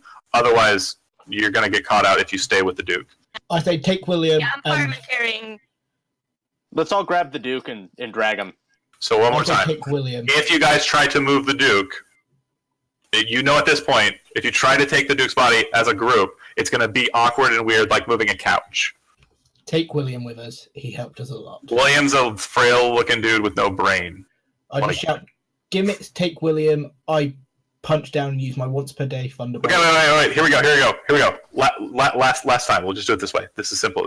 It's easier this way. I like it this way. It's better. Hadrian, you say to Gimitz, take William, right? Okay. Belorin, what are you doing? Besides suffering from I was post-traumatic... originally going to fireman carry him and just leave. I don't care what they were doing. You try and get William up. You need a little assistance from Hadrian because you're not as strong as Gimitz, and you two are kind of working at it. Gimitz, you're looking at the Duke to try and grab him, but you know he's a heavy beast. Do you go with them, or do you... Well, fuck. Can I try to make a strength check to grab him? Real quick. I'm gonna try. No, I'm gonna try to grab him. Perfect. Role play your character. Great. I love it. Thank you. Hadrian and Belorin, are you guys going? You're just darting, right? Just going as soon as... As you guys break through the door and get through the other side, you hear the room erupt with noise as it starts to fill with guards and people. Gimitz, you realize that you are now basically surrounded by Stormloft regulars, and if you stay and continue to try to move the body, you've probably moved it about, let's say, like about that far by the time that they bust in. And you realize that if you stay and keep on trying to move the body, they're going to overtake you. So I've already taken his helm off. Can I just grab his helm and run? Or is there anything important I can just grab off of him and take? You grab his helmet and his short sword and dart. Okay, that's what I'm doing. Yeah. God damn it! They see you go through the door, and you now know that you're basically being hotly pursued by the Stormloft regulars instead of cleanly getting out with no one knowing where you were. Okay, that's where we'll end the session for today. Okay. And we will start next session with the escape from the city of Drans. I want to thank you 100 times, Steve, for coming along for the ride. Traumatic I think death. Steve is gone already. All right, and we'll see you.